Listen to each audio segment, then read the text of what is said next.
శుక్లాంబరధరం విష్ణుం శశివర్ణం చతుర్భుజం ప్రసన్నవదనం ధ్యాయేత్ సర్వవిఘ్నోపశాంతయేత్. గురుర్బ్రహ్మా గురుర్విష్ణుః గురుర్దేవో మహేశ్వరః గురుః సాక్షాత్ పరబ్రహ్మ తస్మై శ్రీగురవై నమః. వ్యాసాయ విష్ణురూపాయ వ్యాసరూపాయ విష్ణవే నమో వై బ్రహ్మనిధయే వాసిష్ఠాయ నమో నమః. కూజంతం రామ రామీతి మధురం మధురాక్షరం ఆరుహ్య కవితాశాఖాం వందే వాల్మీకికోకిలం. శృతిస్మృతిపురాణానాం ఆలయం కరుణాలయం నమామి భగవత్పాదశంకరం లోకశంకరం. సదాశివసమారంభాం శంకరాచార్యమధ్యమాం అస్మదాచార్యపర్యంతాం వందే గురుపరంపరాం. వాగర్ధావివ సంపృక్తౌ వాగర్ధప్రతిపత్తయే జగతః పితరౌ వందే పార్వతీపరమేశ్వరౌ. సూక్తిం సమగ్రయతున స్వయమేవ లక్ష్మీః శ్రీరంగరాజమహిషీ మధురైః కటాక్షైః. వైదగ్ధ్యవర్ణకునగుంభనగౌరవైర్యాం కండూలకర్ణకుహరాः కవయోధయంతి. హైమోర్ధ్వపుండ్రమజహన్మకుటం సునాసం మందస్మితం మకరకుండలచారుగండం బింబాధరం బహుళదీర్ఘకృపాకటాక్షం శ్రీవేంకటేశముఖమాత్మని సన్నిధత్తాం. మనోజవం మరుతతుల్యవేగం జితేంద్రియం బుద్ధిమతాం వరిష్టం వాతాత్మజం వనరయూథముఖ్యం శ్రీరామదూతం శిరసా నమామి. జయత్యతి బలో రామో లక్ష్మణశ్చ మహాబలః రాజాజీతి సుగ్రీవో రాఘవేణాభిపాలితః. దాసోహం కోసలేంద్రస్య రామస్యాక్లిష్టకర్మణః హనుమాన్ శత్రుసైన్యానాం నిహంతా మారుతాత్మజః. నరావణసహస్రం మే యుద్ధే ప్రతిఫలం భవేత్ శిలాభిస్తు ప్రహరతః పాదపైశ్చ సహస్రశః. అర్దయిత్వా పురీం లంకాం అభివజ్య చ మైథిలీం సమృద్ధార్థో గమిష్యామి విశతాం సర్వరక్షసాం. ధర్మాత్మా సత్యసంధశ్చ రామో దశరథిర్యది పౌరుషే చ ప్రతిద్వంద్వశరైరం జహిరావిణిం. ఆపదామపహర్తారం దాతారం సర్వసంపదాం లోకాభిరామం శ్రీరామం భూయో భూయో నమామ్యహం.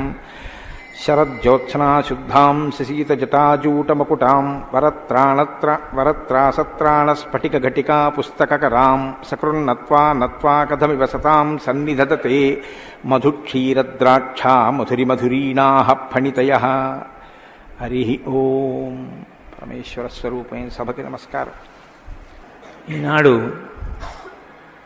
శంకర భగవత్పాదుల చేత ప్రతిష్ఠించబడినటువంటి భారతదేశం నాలుగు మూలలా ఉన్నటువంటి 4 పీఠాలలో సార్వభౌమ పీఠంగా పరిగణింపబడినటువంటి దక్షిణ భారతదేశంలోని శృంగగిరి పీఠానికి ఆధ్వర్యం వహిస్తున్న పూజ్యపాదులు శ్రీ శ్రీ శ్రీ భారతీ తీర్థస్వామి వారి యొక్క దివ్యమైనటువంటి సందేశంతో ప్రారంభమై వారి యొక్క అనుగ్రహ ఆశీస్సులతో ప్రారంభమైన ఈ శ్రీరామాయణ యజ్ఞ కార్యక్రమంలో 42 రోజుల పాటు 7 రోజులు ఒక కాండ చప్పున 6 కాండలు 6 ఏళ్లు 42 రోజులలో పూర్తి చేసి చిట్ట చివర పట్టాభిషేకం వరకు శ్రీరామాయణాన్ని సంపూర్ణంగా ప్రవచనం చేసేటటువంటి భాగ్యం నాకు కలగడం పరమేశ్వరుని యొక్క నిర్హేతుక కృపాకటాక్ష వీక్షణంగా భావన చేస్తున్నాను.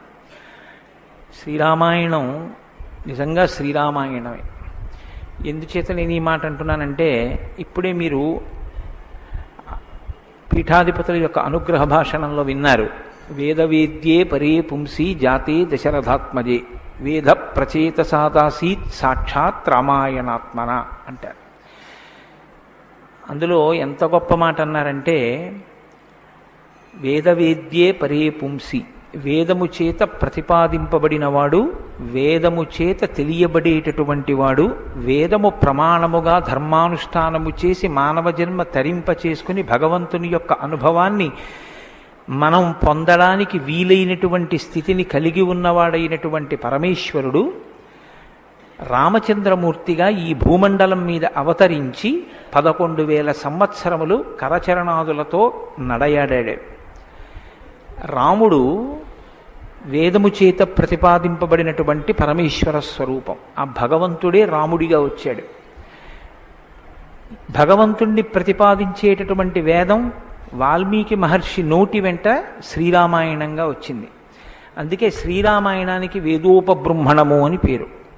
వేదమే రామాయణం. వేదం దేన్ని ప్రతిపాదిస్తుంది? ప్రధానంగా వేదమంతా ధర్మమే ప్రతిపాదన చేస్తుంది. ధర్మం అంటే ఏమిటి? ధ్రియతేవా జనైరితి ధర్మం అని అమరకోశం. ధర్మం అంటే తెలుసుకోవడం ధర్మంలో ఒక భాగం. కేవలం తెలుసుకోవడం ధర్మం కాదు. తెలుసుకున్నాడు, అనుష్ఠించడు.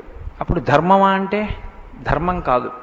మీరు శ్రీరామాయణాన్ని జాగ్రత్తగా పరిశీలనం చేస్తే రాముడికి ఎన్ని తెలుసో ఎంత తెలుసో, రావణుడికి అన్ని తెలుసు అంతా తెలుసు. కానీ రాముడి ముందు రావణుడు ఎందుకు నిలబడలేకపోయాడు?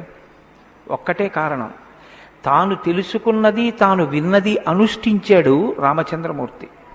తాను విన్నది తాను తెలుసుకున్నది తన సౌకర్యానికి అనుగుణంగా మార్చుకుని దబాయించి బ్రతికే ప్రయత్నం చేస్తాడు రావణాసురుడు. ధర్మాన్ని మీరు తెలుసుకోవడం ప్రధానం ఎంతో, దాన్ని అనుష్ఠించడం కూడా అంతే అవసరం. అనుష్ఠానానికి పనికిరానటువంటి ధర్మం ఉపయోగం లేనిదవుతుంది. ఇంట్లో కర్ర ఉంది, వీధిలో కుక్క ఉంది. కుక్క మీ మీద పడడానికి ఉద్యుక్తమవుతున్న సమయంలో మీ ఇంట్లో కర్ర ఉంది కదా అని మీ మీద పడ్డం మానదు. మీ చేతిలో కర్ర ఉంటే కుక్క మీ మీద పడకుండా ఉంటుంది. ధర్మో రక్షతి రక్షితః అన్న మాటకు అర్థం ఏమిటంటే, మీరు ధర్మాన్ని అనుష్ఠిస్తే మిమ్మల్ని ధర్మం కాపాడుతుంది. ధర్మం విషయంలో తెలుసుకోవలసినటువంటి అత్యంత ముఖ్యమైన విషయం ఒకటి ఉంటుంది. ధర్మం ఇలా అనుష్ఠిస్తే అలా వెంటనే ఫలితం ఇవ్వాలని ఎక్కడ ఉండదు, ఒకచో అలా ఉండొచ్చు. ధర్మం ఎటువంటిదంటే, పంట పండడం కోసమని చెప్పి వ్యవసాయదారుడు భూమిని దున్నడం మొదలు పెడతాడు. భూమిని దున్నగానే పంట పండుతుందా? భూమిని దున్నిన తరువాత వర్షం పడే వరకు ఎదురు చూడాలి. వర్షం పడితే పంట పండుతుందా? విత్తనాలు వేయాలి. విత్తనాలు వేస్తే పంట పండుతుందా? మొలకలెత్తాలి. మొలకలెత్తినంత మాత్రాన పంట పండుతుందా? దానికి చీడా పీడా పట్టకుండా సస్యరక్షణ చేసుకోవాలి. 6 గాలము శ్రమిస్తే చిట్ట చివర ఆ పంట బాగా చేతికొచ్చి ఫలసాయాన్ని ఇస్తుంది. అప్పుడు కోత కోసి తెచ్చి పొలం గట్టున వేసి బస్తాలకెత్తి ఇంటికి తీసుకెళ్లి దాచుకునే పర్యంతము పండిన పంట మీ చేతికి వచ్చింది అని నమ్మకంగా చెప్పడం సాధ్యం కాదు. ధర్మం కూడా అంతే. ఇవాళ మీరు ధర్మం చేశారు అని వెంటనే ఫలితం ఇవ్వదు. అధర్మం కూడా అంతే. మీరు ఇవాళ అధర్మం చేశారు అని వెంటనే ఫలితం ఇవ్వదు. లోకంలో మీరు చూస్తూ ఉంటారు, ఒక్కొక్కడు చాలా పాపాచరణముతో ఉంటాడు, ఈశ్వరుని యందు భక్తి ఉండదు, శాస్త్రం ఏది వద్దందో అది చేస్తూ ఉంటాడు, కానీ సర్వసుఖములను అనుభవిస్తూ ఉంటాడు. మనకేమనిపిస్తుందంటే, ఆయన ఈశ్వరుణ్ణి ధిక్కరించాడు కదా, ఆయన ఏం ధర్మం పాటించట్లేదు కదా, ఆయన ఏం వేద ప్రమాణాన్ని అంగీకరించట్లేదు కదా, ఆయన సంతోషంగా సుఖంగా ఉన్నాడు. అన్నీ విని అన్నీ నమ్మి అన్నీ విశ్వసించి వేదమును ప్రమాణముగా స్వీకరించి ధర్మమును అనుష్ఠించినటువంటి నేను కష్టాలు పడుతున్నాను, ఏమిటి ఉపయోగం ఈ ధర్మం పట్టుకుంటే అనిపిస్తుంది. ధర్మం పట్టుకోవడం ఎటువంటిది అంటే, పంట పండడం కోసమని పొలం దున్నడం లాంటిది. పొలం దున్ని కష్టపడిన వాడికి పంట ఎప్పటికైనా చేతికొచ్చినట్టే. ధర్మాన్ని అనుష్ఠించిన వాడికి కూడా ధర్మం కాపాడి తీరుతుంది. అధర్మం ఇంటికి అంటుకున్నటువంటి చిన్న మంట లాంటిది. చిన్న మంటే కదా నన్ను ఏం చేస్తుందని పడుకున్న వాడికి చిట్ట చివర ఇల్లంతా ఎలా కాలిపోతుందో, అధర్మంలో మనం ఉన్నామని తెలుసుకుని అధర్మ పథంలోంచి బయటికి వచ్చే ప్రయత్నం చేయకపోతే చిట్ట చివరికి జరిగేటటువంటి పరిణామం కూడా అలాగే ఉంటుంది. కాంచన లంక ఉంది, అంత బలగం ఉంది, అంత గొప్ప సుఖాలు అనుభవించాడు, 10 తలకాయలున్నాయి, గొప్ప తపస్సుంది, ఈశ్వరుడి యొక్క అనుగ్రహాన్ని పొందాడు, పరమేశ్వరుణ్ణి సాకారంగా దర్శనం చేశాడు, పుష్పక విమానం ఎక్కి ప్రపంచమంతా తిరిగాడు. చిట్ట చివరికి ఏమయ్యాడు? అధర్మాన్ని పట్టుకున్నందుకు కడుపున పుట్టినటువంటి బిడ్డల దగ్గర నుండి భార్య చిట్ట చివర ఏడుస్తూ యుద్ధభూమిలోకి వచ్చి, నువ్వు అధర్మాన్ని పాటించడం వల్లే ఇటువంటి చావు చచ్చావని మండోదరి గుండెలు బాదుకుని ఏడిచేటటువంటి స్థితిని రావణుడు పొందాడు. ప్రతి క్షణం ధర్మాన్ని అనుష్ఠించాడు. ఎంత ఓపికగా అనుష్ఠించాడంటే, ఎన్ని కష్టాలైనా రాని ఆయనకి కావలసింది మాత్రం ఒక్కటే, ధర్మం. ధర్మమా సుఖమా, ధర్మమా కష్టమా, ధర్మమా ప్రయోజనమా, ధర్మమా అడ్డదారా, ధర్మమా కోరిక తీరడమా, మీరు పక్కన ఏవి పెట్టి చూడండి, శ్రీరామచంద్రమూర్తి జీవితం అంతా ఒకటే, ధర్మమే. వాళ్ళన్నాడు, సుగ్రీవుడితో ఎందుకు స్నేహం చేశావు? నాతో స్నేహం చేస్తే రావణాసురుణ్ణి నిగ్రహించి నీ భార్యని వెంటనే ఇప్పిద్దును, ఎందుకు సుగ్రీవుడితో స్నేహం చేశావని అడిగాడు. నాకు కావలసింది ధర్మం. అధర్మాన్ని పాటించేటటువంటి నీతోటి స్నేహం వల్ల నా భార్యని తెచ్చుకోవడం నాకు అక్కర్లేదు. అందుకు నిన్ను నిగ్రహించానన్నాడు. తండ్రి మరణించాడు, చెక్కు చెదరలేదు. భార్యను అపహరించారు, చెక్కు చెదరలేదు. రాజ్యం పోయింది, చెక్కు చెదరలేదు. జటాయువు మరణించాడు, చెక్కు చెదరలేదు. ఇలా కాదన్నయ్య, ఈ మార్గాన్ని విడిచిపెట్టి ఇలా వెళ్ళన్నాడు తోడ పుట్టినటువంటి లక్ష్మణమూర్తి. నాకొద్దన్నాడు. కన్న తల్లి కౌసల్య అంది, నీ తండ్రి ఇటువంటి దురాత్ముడు కాబట్టి నన్ను కూడా నీతో తీసుకెళ్ళండి. వద్దమ్మా, ధర్మం ప్రధానం అన్నాడు. ఎన్ని పర్యాయాలు ఆయన మాట్లాడితే ధర్మం ధర్మం ధర్మం. అయితే ఇక్కడ మీరు ఒక మాట గమనించవలసి ఉంటుంది. ధర్మం అంటే ఏది ధర్మం? కోటేశ్వరరావు గారు చెప్తే ధర్మం అవుతుందా? లేకపోతే ఎవరో నేను ఇది చెప్తానండి ఇది ధర్మం అంటే అవుతుందా? మనం చెప్తే ధర్మం అవదు, వేదం చెప్తే ధర్మం అవుతుంది. వేదం ఏది చెప్పిందో అది ధర్మం. వేదమునకు వ్యతిరేకముగా చెప్పనటువంటి స్మృతి చెప్పినది ధర్మం. వేదమునకు వ్యతిరేకంగా చెప్పని స్మృతి చెప్పిన మాట పాటించిన వాడిది ధర్మం. ఆ ధర్మం ఎవడు పట్టుకుంటాడో వాడే శ్రీరాముడు. ఆ ధర్మాన్ని ఎవడు పట్టుకుంటాడో వాడు అంతిమంగా పొందేది ఏదంటే విజయమే. 11,000 సంవత్సరములు ఈ భూమండలాన్ని పరిపాలించినటువంటి రామచంద్రమూర్తి పడనటువంటి కష్టం లేదు.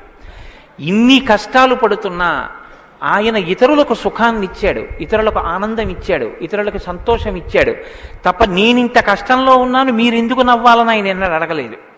అందుకే రాముడు యోగి అన్నారు పెద్దలు.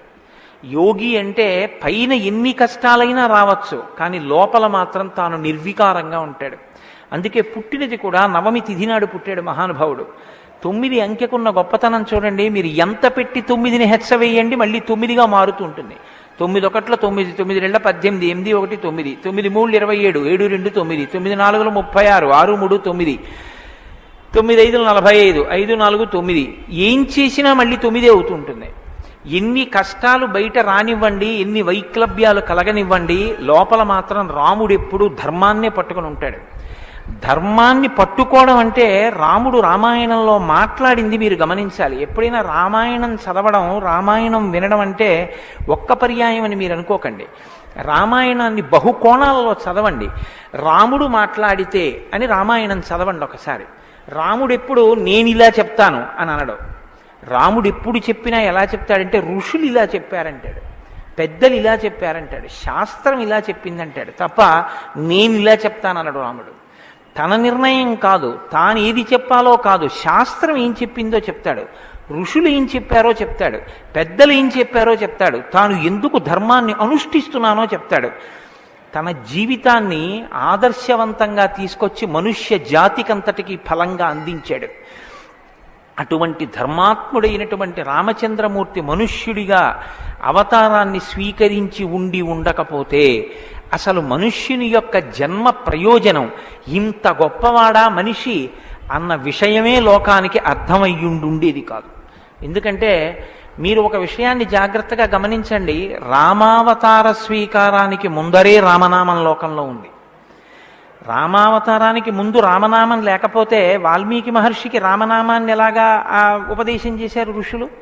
ఆయనకి ఉపదేశం చేసిన తరువాత కదా రామచంద్రమూర్తి అవతారం వచ్చింది. ఆయన వాల్మీకిగా మారిన తరువాత కదా రాముడు పుట్టింది. కాబట్టి రామ అన్న నామం సాక్షాత్తు ఈశ్వరుడు యొక్క నామం. అది రమయతీతి రామ, లోకులనందరినీ రమింపచేసేటటువంటి నామం. అంతటి మహోత్కృష్టమైనటువంటి శీల సంపద కలిగినటువంటి వాడు రామచంద్రమూర్తి. అందుకే రామాయణాన్ని, రామచంద్రమూర్తిని ఎంతకాలం మనుష్య జాతి ఆరాధన చేస్తుందో అంతకాలం మానవత్వం బ్రతికుంటుంది. ఏనాడు రామచంద్రమూర్తిని మరిచిపోతామో, ఏనాడు రామాయణం మనకు అక్కర్లేదని అంటామో, ఆనాడు మనిషిగా కనపడుతున్న మనుష్యత్వం చచ్చిపోతుంది, మానవత్వం చచ్చిపోతుంది, నరత్వం చచ్చిపోతుంది. అది పోయిన నాడు నరజన్మ యొక్క ప్రయోజనమే పోతుంది. అందుకే మీరు చూడండి, విష్ణువు దశావతారములను స్వీకరించారు. వేదోద్ధారణ, మందరాభరణ, పృథ్వీధర్మ నిర్మాణ, ప్రహ్లాదత్రాణ, బలిప్రతారణ, నృపాహంకార నిర్వాపన, వైదేహీ రమణ, ధనంజయ జయ వ్యాపార పారీణ, క్షోణీ దివ్యత్కరుణ, తమోహరణ, తండ్రి వెంకటేశ ప్రభో. ఇన్ని అవతారాలు స్వీకరించినా ఆ అవతార పరిసమాప్తి అయిపోయిన తరువాత మనం పిలిస్తే ఇక లక్ష్మీనారాయణులనే పిలుస్తాం. ఒక వామనమూర్తి అవతార పరిసమాప్తి అయిపోయింది, ఏమంటాం? లక్ష్మీనారాయణులు. ఒక పరశురాముడు లక్ష్మీనారాయణులు, ఒక మత్స్యావతారం లక్ష్మీనారాయణులు. ఒక్క సీతారాముల అవతారంలో మాత్రం యుగాలు మారిపోయినా ఆ అవతారాన్ని సీతారాములని పిలుస్తాం. భార్యాభర్తలు ఎలా బతకాలో నేర్పినటువంటి అవతారం రామావతారం. అన్నదమ్ములు ఎలా బతకాలో నేర్పిన అవతారం రామావతారం. తండ్రి కొడుకులు ఎలా బతకాలో నేర్పిన అవతారం రామావతారం. ఒక ఉద్యోగి యజమాని ఎలా బతకాలో నేర్పిన అవతారం రామావతారం. చిట్ట చివరికి ఎంత కష్టం కడుపులో ఉన్న రాజారాముడిగా సింహాసనం మీద కూర్చోవలసి వస్తే ప్రజల్ని కన్నబిడ్డల్లా పరిపాలించగలిగినటువంటి ధర్మాన్ని నిలబెట్టుకోగలిగినటువంటి సంపూర్ణత్వాన్ని సంతరించుకున్నటువంటి మనుష్య స్థితిని పొందిన అవతారం రామావతారం. మీకు జీవితంలో అనుష్ఠాన పర్యంతంలో ఎక్కడ ఏ విషయం గురించి అనుమానం వచ్చినా మీకు రామాయణం జీర్ణమైతే మీకు వెంటనే శ్రీరామాయణం జ్ఞాపకానికి వస్తుంది. అప్పుడు రాముడు ఇలా ప్రవర్తించాడు అని మీకు జ్ఞాపకం వస్తుంది. రామాయణం మీకు జీర్ణమైతే మీ భాష తీరు మారిపోతుంది. రామాయణం మీకు జీర్ణమైతే మాట ఎంత గొప్పదో మీకు అర్థమవుతుంది. నేను అందుకే మీకు మనవి చేశాను, రామాయణాన్ని రామాయణంగా చదవకండి అని. రామాయణం జ్యోతిష శాస్త్రం, రామాయణం వాస్తుశాస్త్రం, రామాయణం ధర్మశాస్త్రం, రామాయణం వాక్కు, రామాయణం ధర్మ పరిపాలన, రామాయణం న్యాయం, రామాయణం సామాజిక శాస్త్రం, రామాయణం శకున శాస్త్రం, రామాయణం పర్యావరణం, రామాయణం గురుభక్తి, రామాయణం శిష్యధర్మం. మీ ఇష్టం, ఎలా చదవండి, రామాయణం అలా వస్తుంది. మీకిచ్చినది మట్టి ముద్ద, మీరు దాంతో మూకుడు చేసుకుంటారో, పళ్ళెం చేసుకుంటారో, ప్రమిద చేసుకుంటారో, గిన్నె చేసుకుంటారో, గరిటె చేసుకుంటారో మీ ఇష్టం. రామాయణాన్ని మీరు ఎలా చూడాలనుకుంటే మీకు అలా కనపడుతుంది. శ్రీరామాయణానికి ఉన్న గొప్పతనం ఏమిటంటే వాల్మీకి మహర్షి ఎవ్వరికీ కూడా కితాబులు ఇవ్వరు. రావణాసురుడు దుష్టుడని వాల్మీకి మహర్షి అనరు. వాల్మీకి మహర్షి చెప్పేది ఇలా చేశాడని చెప్తారు. తెల్లవారకట్ట లేచాడు, పరస్త్రీ పట్ల కామంతో మనసు కదిలింది. నీకు నచ్చి నీకు కూడా అలా ఉండాలనుకుంటే నీ ఇష్టం, నీ తల కూడా తెగిపోతుంది.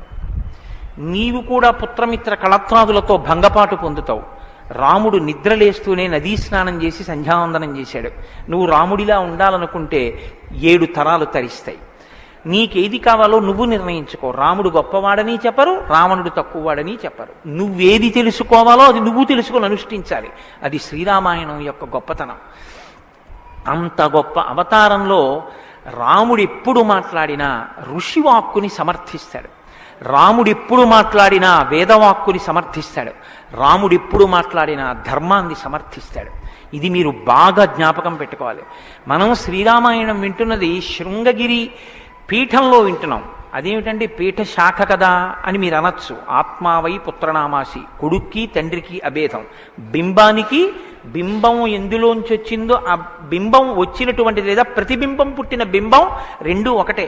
అద్దం ముందు నిలబడితే నా ప్రతిబింబం కనబడితే ఆ ప్రతిబింబం బొట్టు పెట్టుకోలేదనుకోండి, దిక్కుమాలిన ప్రతిబింబమా బొట్టు పెట్టుకోవద్దా, తప్పు కదా అని ప్రతిబింబానికి బొట్టు పెడితే నాకు బొట్టు వస్తుందా? బింబానికి బొట్టెట్టుకుంటే ప్రతిబింబానికి బొట్టు వస్తుంది. బింబానికి ప్రతిబింబానికి తండ్రికి కొడుక్కి గురువుకి శిష్యుడికి అభేదమైతే గుంటూరు శృంగగిరి పీఠ శాఖకి ఎక్కడో కర్ణాటక రాష్ట్రంలో ఉన్న శృంగగిరి పీఠానికి నా దృష్టిలో అభేదం. శృంగగిరి పీఠంలో కూర్చుని శ్రీరామాయణ ప్రవచనం చెయ్యవలసి వస్తే నేను ఒక మాట చెప్పకుండా రామాయణాన్ని ప్రారంభించేస్తే నేను ఒక పొరపాటు చేసిన వాడిని అవుతాను. ఇన్ని పీఠాల్ని స్థాపించినటువంటి శంకర భగవత్పాదులు అవతార పరిసమాప్తి చేస్తూ ఒక మాట చెప్పారు. వేదో నిత్యమధీయతాం తదుదితం కర్మస్వనుష్ఠీయతాం. ప్రతిరోజు వేదం చదువుకో. నువ్వు చేసే ఏ కర్మ అయినా వేదం ఎలా చెప్పిందో అలాగే చెయ్యి. అంతేకాని నీ స్వంత బుద్ధితో ఏ పనిని చెయ్యవద్దు. వేదో నిత్యమధీయతాం తదుదితం స్వకర్మస్వనుష్ఠీయతాం దుస్తర్కాస్తు విరమ్యతాం. ఈశ్వరుడు నోరిచ్చాడు కదా అని నీ చిత్తం వచ్చినట్టుగా వాదనలు చేయవద్దు. నువ్వు ఏది మాట్లాడినా శృతిశిరపక్షస్వనుష్ఠీయతాం. ఉపనిషత్తులు ఏం చెప్పాయో, వేదం ఏం చెప్పిందో దాన్ని సమర్థించడానికి నీ వాగ్బలాన్ని ఉపయోగించు. అంతేకాని ఈశ్వరుడు వాక్కు ఇచ్చాడు కదా అని నీ ఇష్టం వచ్చినట్టు నువ్వు మాట్లాడితే చూడలేదు, లెక్క కట్టుకోలేడని నువ్వు అనుకోవద్దు. లెక్క కట్టేవాడు ఒకడున్నాడు. మీరు చూడండి, 84 లక్షల జీవరాశులు ఈ ప్రపంచంలో ఉన్నాయి. 84 లక్షల జీవరాశుల్లో 83,99,999 జీవరాశులకి వాక్కు లేదు. ఒక్క నరజన్మకే వాక్కుంది. మళ్ళీ ఈ నరజన్మలో కొంతమంది మాత్రమే ఆ మాట చెప్పగలరు.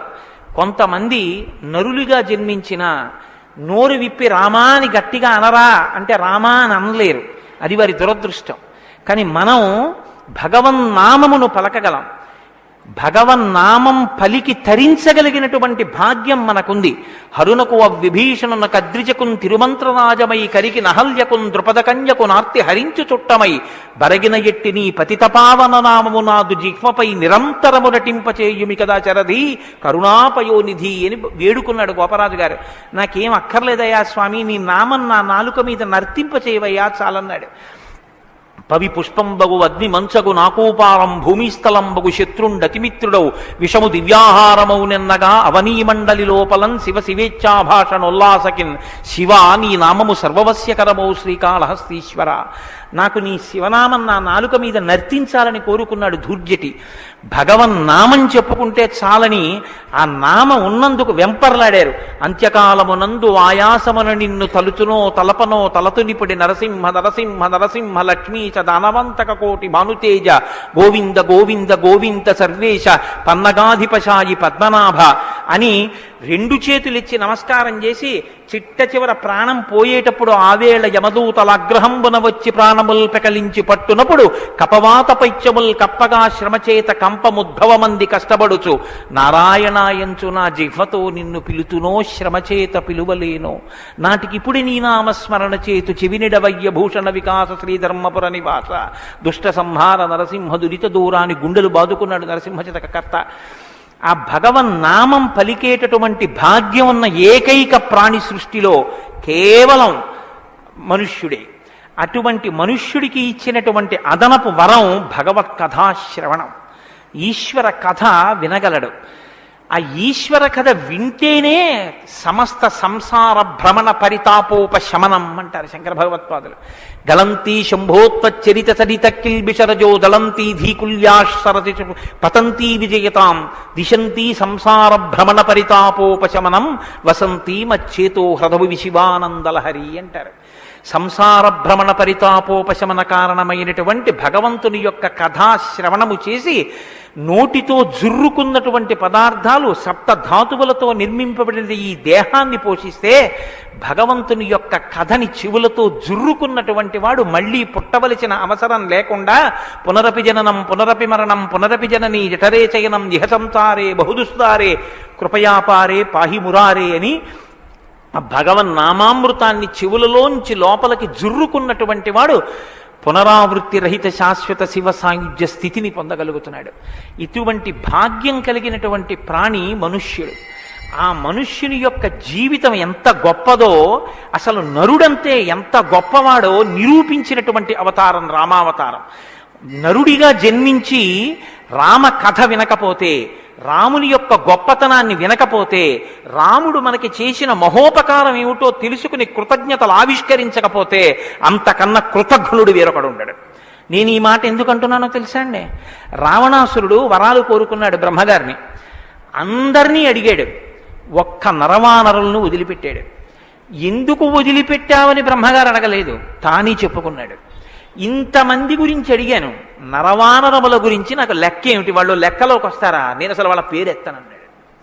అంటే నరుడికి ఉన్నటువంటి విలువ ఏ పాటిదో మీరు అర్థం చేసుకోండి.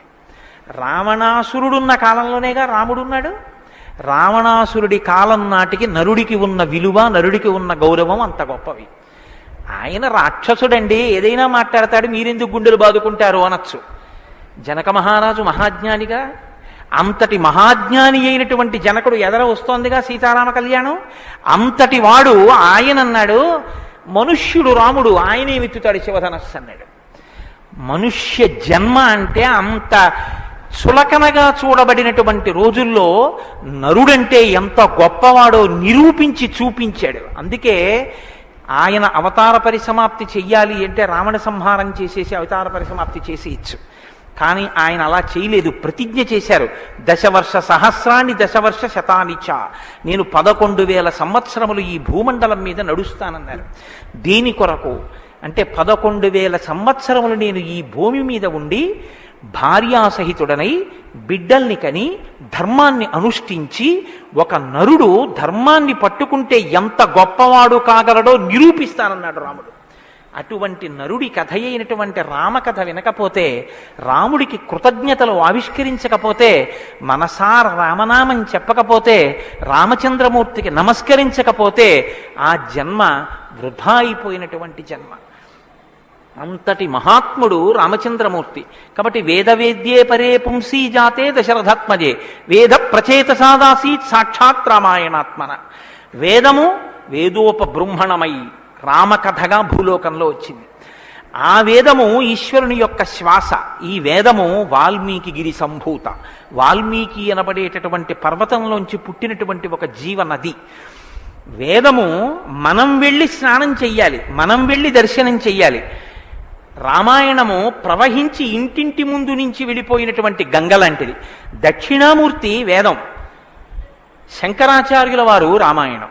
దక్షిణామూర్తి ఎక్కడో ఒక్క చోట కూర్చుని ఉంటారు. సనక సనందనాథులు కూడా ఆయన కూర్చున్న చోటికే వెళ్ళి నమస్కారం చేసి జ్ఞానోపలబ్ధి పొందాలి.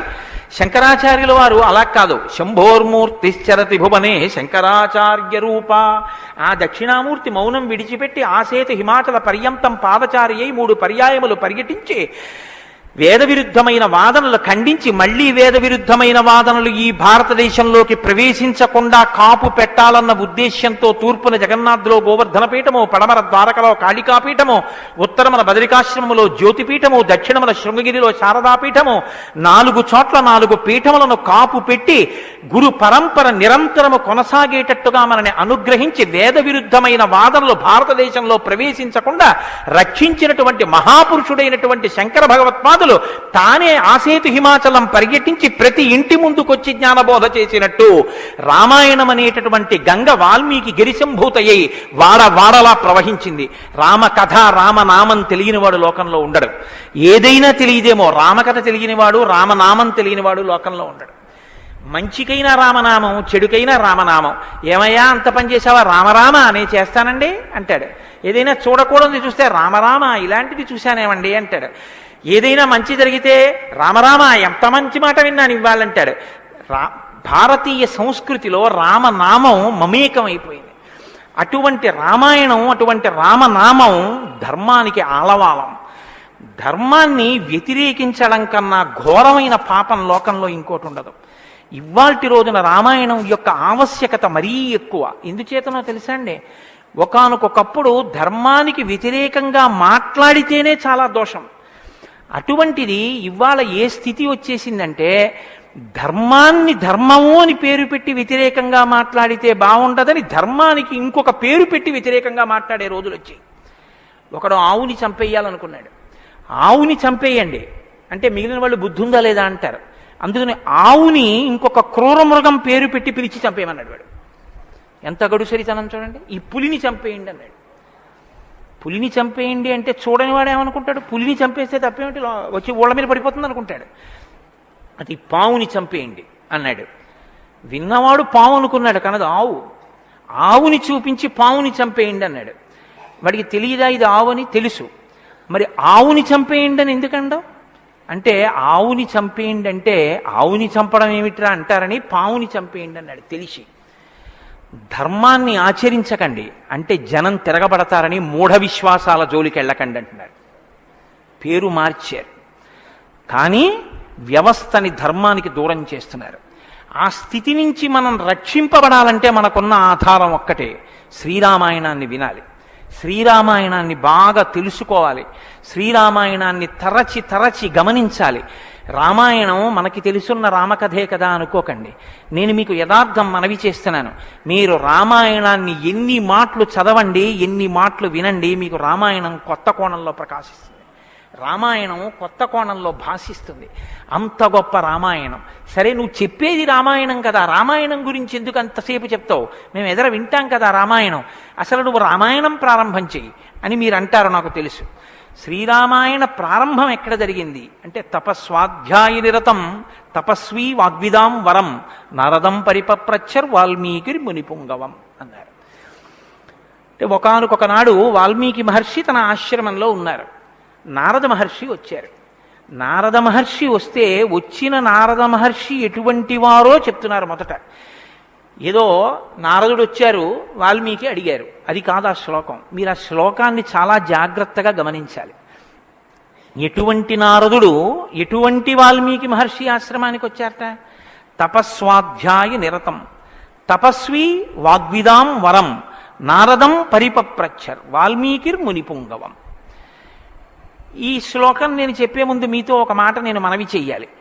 వాల్మీకి మహర్షి ఆశ్రమానికి నారదుడు వచ్చి సంక్షేప రామాయణం చెప్పిన తరువాత కదా రామాయణం ప్రచారంలోకి వచ్చింది.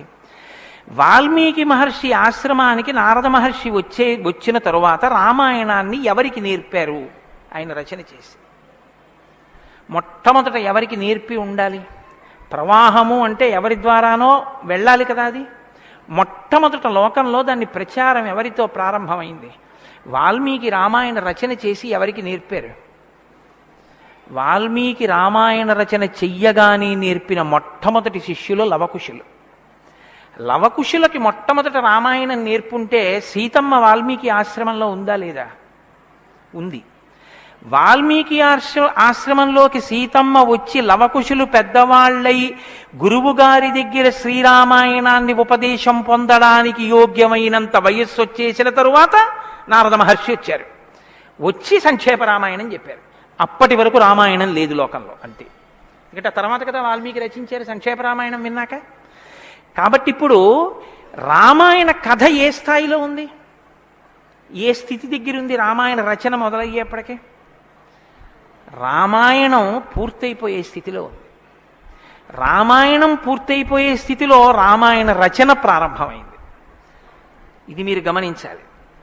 రామచంద్రమూర్తి పుట్టక ముందు రామాయణాన్ని రచించలేదు వాల్మీకి. రామచంద్రమూర్తి పట్టాభిషేకాత్ పూర్వం రామాయణ రచన జరగలేదు. రామాయణ రచన ఎప్పుడు జరిగినట్టు? రామచంద్రమూర్తి పట్టాభిషేకం చేసుకుని సీతమ్మ తల్లిని అడవులలో విడిచిపెట్టి అడవులలో ఉన్న సీతమ్మని వాల్మీకి మహర్షి తన కుటీరానికి తీసుకెళ్లి లవకుశులు జన్మించి వాళ్ళు పెరిగి పెద్దవాళ్ళై యోగ్యులై విద్యాభ్యాసం చేసి సంగీత విద్యలో మంచి నిష్ణాతులై వాల్మీకి మహర్షి రచించిన రామాయణాన్ని బోధ చేస్తే నేర్చుకుని లోకంలో ప్రచారం చెయ్యగలిగినంత వయస్సు వాళ్ళు వచ్చిన తరువాత నారద మహర్షి వచ్చారు అక్కడికి. అలా ఎందుకు జరగాలి అంటే, వచ్చినటువంటి మహానుభావుడు రామచంద్రమూర్తిగా వచ్చాడు. మనుష్యుడిగా నడిచి చూపించేశాడు. అప్పటికే 11,000 సంవత్సరాలు ఇంచుమించు పూర్తయిపోతున్నాయి. జరిగిన కథ జరిగిపోయింది. జరిగిన కథ జరిగిపోయిన తర్వాత ఇప్పుడు వచ్చాడు నారదుడు. ఇప్పుడు జరిగిపోయిన కథలో అడుగు తీసి అడుగు వేస్తే ధర్మం. రామాయణంలో అడుగు తీసి అడుగేస్తే ఎంత కథ చెప్పాలండి నారదుడు వాల్మీకి మహర్షికి? రాముడు పుట్టుక ముందు దగ్గర నుంచి చాలా కష్టపడి రాముడు ఇలా మాట్లాడాడు, రాముడు అలా మాట్లాడాడు, సీతమ్మ రాముడి దగ్గరికి ఇలా వెళ్ళింది, దశరథ మహారాజు గారి దగ్గరికి రాముడు ఇలా వెళ్ళాడు, రాముడు కౌశల్య దగ్గరికి ఇలా వెళ్ళాడు, రావణుడితో ఇలా మాట్లాడాడు, ఇవన్నీ నారదుడు చెప్పాలి. నారదుడు ఎలా చెప్పగలడు? చెప్పగలడు. సర్వజ్ఞుడు, మహానుభావుడు, గురుస్వరూపం కాబట్టి చెప్పగలడు. కానీ అలా చెప్తూ వెడితే రామాయణం ఎవరు చెప్పినట్టు అవుతుంది? నారదుడు చెప్పింది వాల్మీకి రాసింది అవుతుంది. మరి వాల్మీకి రామాయణ రచన చేశారని మనం ఎలా చెప్తున్నాం? ఒకటే కారణం, సంక్షేప రామాయణమే నారదుడు చెప్పాడు. కేవలం ఒక 100 శ్లోకాల దగ్గరలో రామకథని ఒక్కసారి అలా చిన్న మాల కింద అల్లి చెప్పి వెళ్ళిపోయాడంతే. మిగిలిన రామకథ రాముడు ఎలా కదిలాడో, ఎలా అడుగేశాడో, ఎలా నడిచాడో, ఎలా మాట్లాడాడో ఇవన్నీ వాల్మీకి మహర్షికి కనపడ్డాయి. ఎప్పుడు? అయిపోయాక కదండి. రాముడు పుట్టేశాక, రాముడు మాట్లాడాక, రాముడి పెళ్ళైపోయాక, రాముడు యుద్ధం చేశాక, రాముడు అప్పుడు సీతమ్మతో అంతఃపురంలో ఇలా మాట్లాడాడని వాల్మీకి తెలిసింది. ఎలా తెలిసింది? 2 కారణాలతో తెలియాలి. రాముడు చెప్పాలి, 2 వాల్మీకి ఊహ చెయ్యాలి. రాముడు చెప్తే అన్నీ అలా ఏకాంతంలో తాను సీతమ్మతో మాట్లాడినవి కూడా చెప్తాడా? మర్యాదా పురుషోత్తముడైన వాడు. 2 ఊహ చేస్తే ఊహ నిజం కావాలని ఎక్కడుంది? అప్పుడు రామాయణం మీరు వేదోపబ్రహ్మణంగా ప్రమాణంగా ఎలా స్వీకరించి చెప్పుకుంటున్నారు ఇవాళకి? కాబట్టి ఆ రెండిటికి మధ్యలో ఏదో ఉండాలి మీరు నమ్మాలంటే కదా. ఇప్పుడు చెప్పండి, రామాయణం ఓ కొత్త కోణంలో మీరు వినవలసిన అవసరం ఉందా లేదా ప్రారంభంలోనే? కాబట్టి నారదుడు వచ్చాడు, వాల్మీకి చెప్పాడు, అంతే. వినకండి. ఎటువంటి నారదుడు వచ్చాడు, ఎటువంటి వాల్మీకి చెప్తున్నాడు, అసలు ఏ స్థితిలో ఉన్నారు ఇప్పుడు వాల్మీకి మహర్షి అంటే సీతమ్మ తల్లి ఆయన ఆశ్రమంలో ఉంది. సీతమ్మ తల్లి ఊరట పొందడానికి కావలసిన వాతావరణం ఆశ్రమంలో ఉంది. ఆయన నిరంతరము కూడా తపస్వి అయి ఉన్నారు. తపస్వి అంటే కృచ్ఛచాంద్రాయణాది వ్రతములు చేసేటటువంటి వాడు. అంటే శుక్లపక్షంలో తిథులు పెరుగుతున్నప్పుడు ఒక్కొక్క ముద్ద పెంచుకుంటూ పెడతారు. పౌర్ణమికి పూర్తిగా భోజనం చేస్తారు. బహుళపక్షంలో ఒక్కొక్క ముద్ద తగ్గిస్తూ అమావాస్య వచ్చేటప్పటికి పూర్ణంగా ఆహారం విడిచిపెట్టేస్తారు. ఇలా విడిచిపెట్టి నిరంతరం వేదం చదువుకుంటూ వేదము చేత ప్రతిపాదింపబడిన పరమేశ్వర స్వరూపాన్ని ఇక్కడే అనుభవంలోకి తెచ్చుకునే ప్రయత్నం చేస్తారు. అహం బ్రహ్మాస్మి అంటే అది కదండి శృంగగిరి పీఠానికి మహావాక్యం, అహం బ్రహ్మాస్మి, నేనే ఈశ్వరుడను అన్న వాక్యాన్ని అనుభవపూర్వకం చేసుకోవాలి. దానికి ఈ వ్రతం అంతా కర్మాచరణం. ఇప్పుడు ఈ కర్మాచరణం అంతా చేసి తపిస్తున్న వాల్మీకి దేని కొరకు తపిస్తున్నారు? బ్రహ్మముగా తనను తాను తెలుసుకొనుట కొరకు ప్రయత్నిస్తున్నారు. ఇప్పుడు యోగ్యమైన కాలం సిద్ధించింది. యోగ్యమైన కాలం సిద్ధిస్తే ఉపదేశం చెయ్యడానికి రావలసిన వాడు ఎవరు రావాలి? గురువుగారు రావాలి. గురువుగారి కన్నా మంగళస్వరూపం లోకంలో ఉంటుందా? ఇంకుండదు. అన్నిటికన్నా మంగళస్వరూపం ఏది అంటే గురువుగారే. గురువుగారి కన్నా గొప్పవాడు, గురువుగారి కన్నా అధికుడు లోకంలో ఉండడు. నగురోరధికం నగురోరధికం నగురోరధికం ఇది శివశాసనత. గురువు కన్నా అధికుడి లోకంలో లేడు. మరి ఈశ్వరుడండి అని మీకు అనుమానం రావచ్చు. ఈశ్వరుడి కన్నా అధికుడు గురువే. ఎందువల్ల? అసలు గురువు లేకపోతే ఈశ్వరుడి యొక్క అస్తిత్వం ప్రకటనం కాదు. సరికదా? నేను మీకు ఒక మాటలో చెప్పాలంటే శృంగగిరి పీఠాధిపత్యం వహించిన చంద్రశేఖర భారతీ స్వామి వారి దగ్గరికి ఒక వ్యక్తి వెళ్ళి అన్నాడు, నా దగ్గర ఒకటి కన్నా ఎక్కువ మంత్రాలు ఉపదేశం పొందినవి ఉన్నాయి. నేను ఒక మంత్రానికి ధ్యాన శ్లోకం చేసి మంత్రాన్ని అనుష్ఠిస్తుంటే ఇంకో మంత్రం యొక్క ధ్యాన శ్లోకంలో స్వరూపం కనపడుతోంది, నన్ను ఏం చేయమంటారని అడిగాడు. ఆయన అన్నారు, నీకు ఉపదేశం చేసినటువంటి గురువు గారి పాదాలు నీకు కనపడుతుంటాయా? అయ్యో నాకు చాలా ఇష్టం అండి, మా గురువు గారి పాదాలు నాకు బాగా జ్ఞాపకం. ఏ మంత్రం చేసినా గురువుగారి పాదాలే చూడన్నారు. అలా ఎలా కుదురుతుందండి అన్నాడు ఆయన.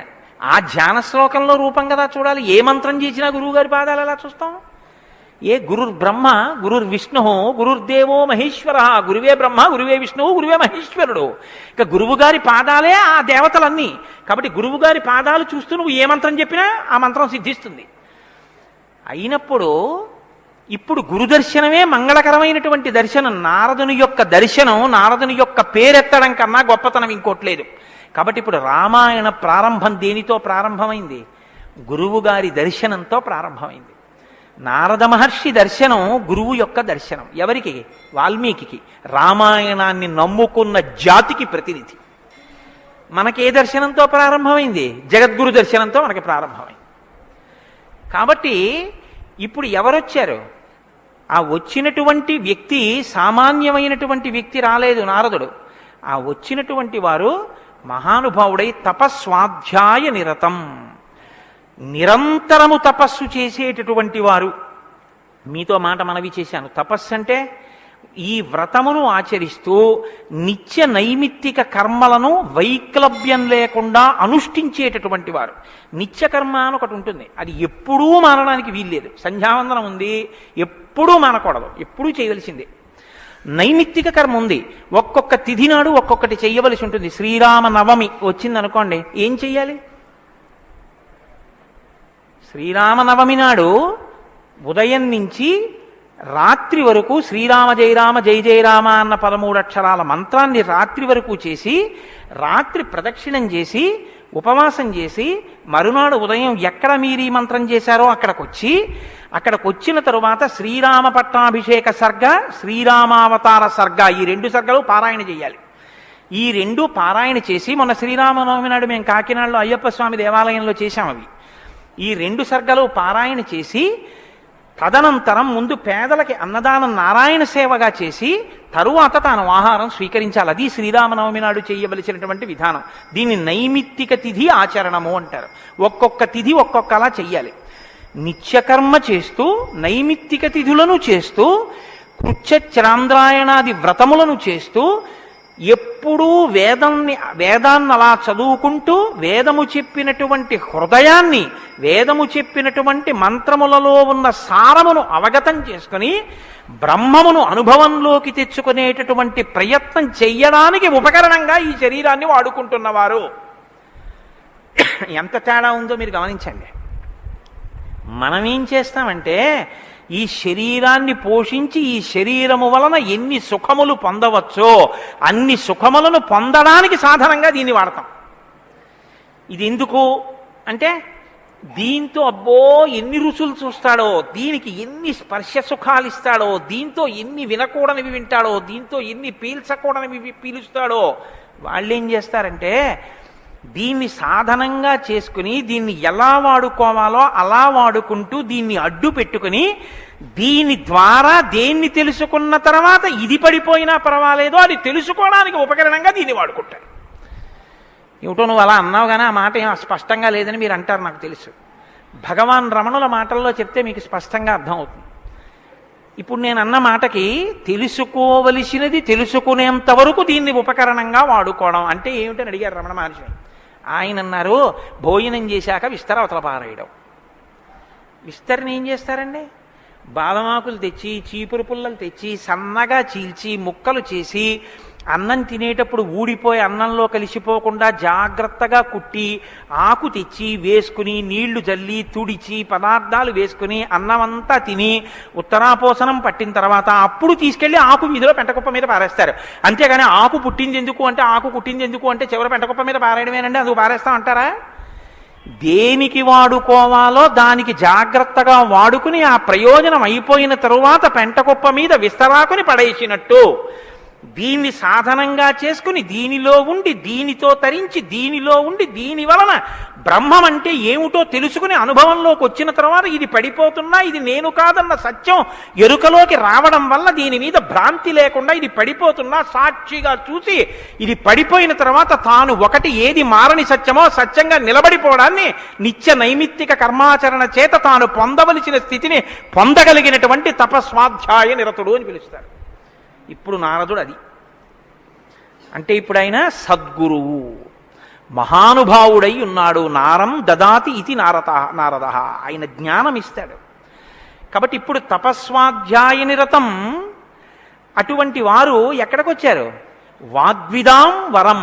ఆయన ఎటువంటి వాడు? వాగ్విద. వాక్ అంటే వేదం, వాక్ అంటే బ్రహ్మం, విదుడు అంటే తెలుసుకున్నవాడు. విద్ అన్న ధాతువులోంచే వేదము అన్న మాట వచ్చింది. ఏది తెలుసుకున్న తర్వాత ఇంకొకటి తెలుసుకోక్కర్లేదో అది వేదం.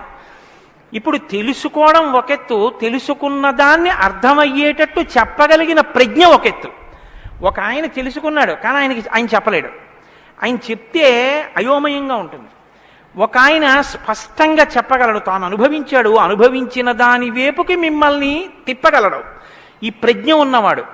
కాబట్టి వాగ్విదాం వరహ, బ్రహ్మమును బాగా తెలుసుకున్న వాళ్ళల్లో శ్రేష్ఠుడైన వాడు తాను తెలుసుకుని శిష్యుల్ని ఉద్ధరించడం కోసం కిందికి దిగొచ్చి మాట్లాడగలిగినటువంటి ప్రజ్ఞ కలిగిన వాడు. ఇటువంటి వాగ్విదాంవరం నారదం. అటువంటి నారదుణ్ణి ఎవరు ప్రశ్నించారు? ఇప్పుడు అడిగినవాడు వాల్మీకి మహర్షి. ఆయన ఎటువంటి వారు? తపస్వి, తపస్సు చేస్తున్నవారు. తపస్సు అంటే నేను మీకు ఇందాక చెప్పాను, బ్రహ్మమును తెలుసుకోవాలని తాపత్రయంతో ఉన్నటువంటి వారు, భావన వ్యగ్రతతో ఉన్నవారు. ఈయన నారదుణ్ణి అడిగారు. ఏమని అడిగారు?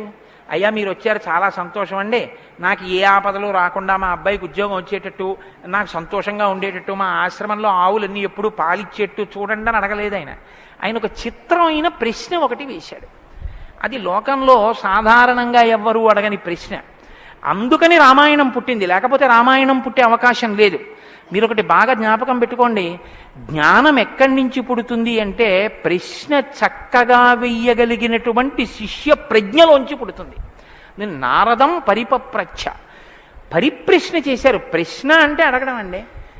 నేను ప్రశ్న వేశానండి అంటే అర్థం ఏమిటి? నేను మిమ్మల్ని అడిగాను అని. పరిప్రశ్న అంటే ఇది బాగా అర్థం చేసుకోవాలి. నారదుణ్ణి పట్టుకుని ఏదో అడిగేస్తే ఆయన ఏం చెప్పడలాగా, పరిప్రశ్న చేస్తే చెప్పాడు ఆయన. పరిప్రశ్న అంటే, ప్రశ్న అంటే అడగడం, పరి అంటే, పరి అన్న మాట ముందు కలిపారు మహర్షి. పరి అంటే బాగా జ్ఞాపకం పెట్టుకోండి.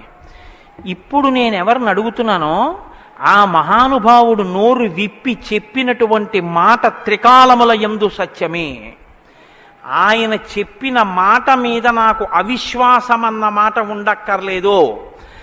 ఆయన అన్నారు అంటే అది జరిగి తీరుతుందంతే. ఆయన చెప్పింది చేస్తే ఆ ఫలితం వస్తుందంతే. ఆయనటువంటి శక్తివంతుడు. ఈ నమ్మకం మీకు ఉండి అడగడం మొదలు పెడితే శ్రద్ధ, పరిప్రశ్నకి ముందేముంటుందో తెలుసా అండి? శ్రద్ధ ఉంటుంది.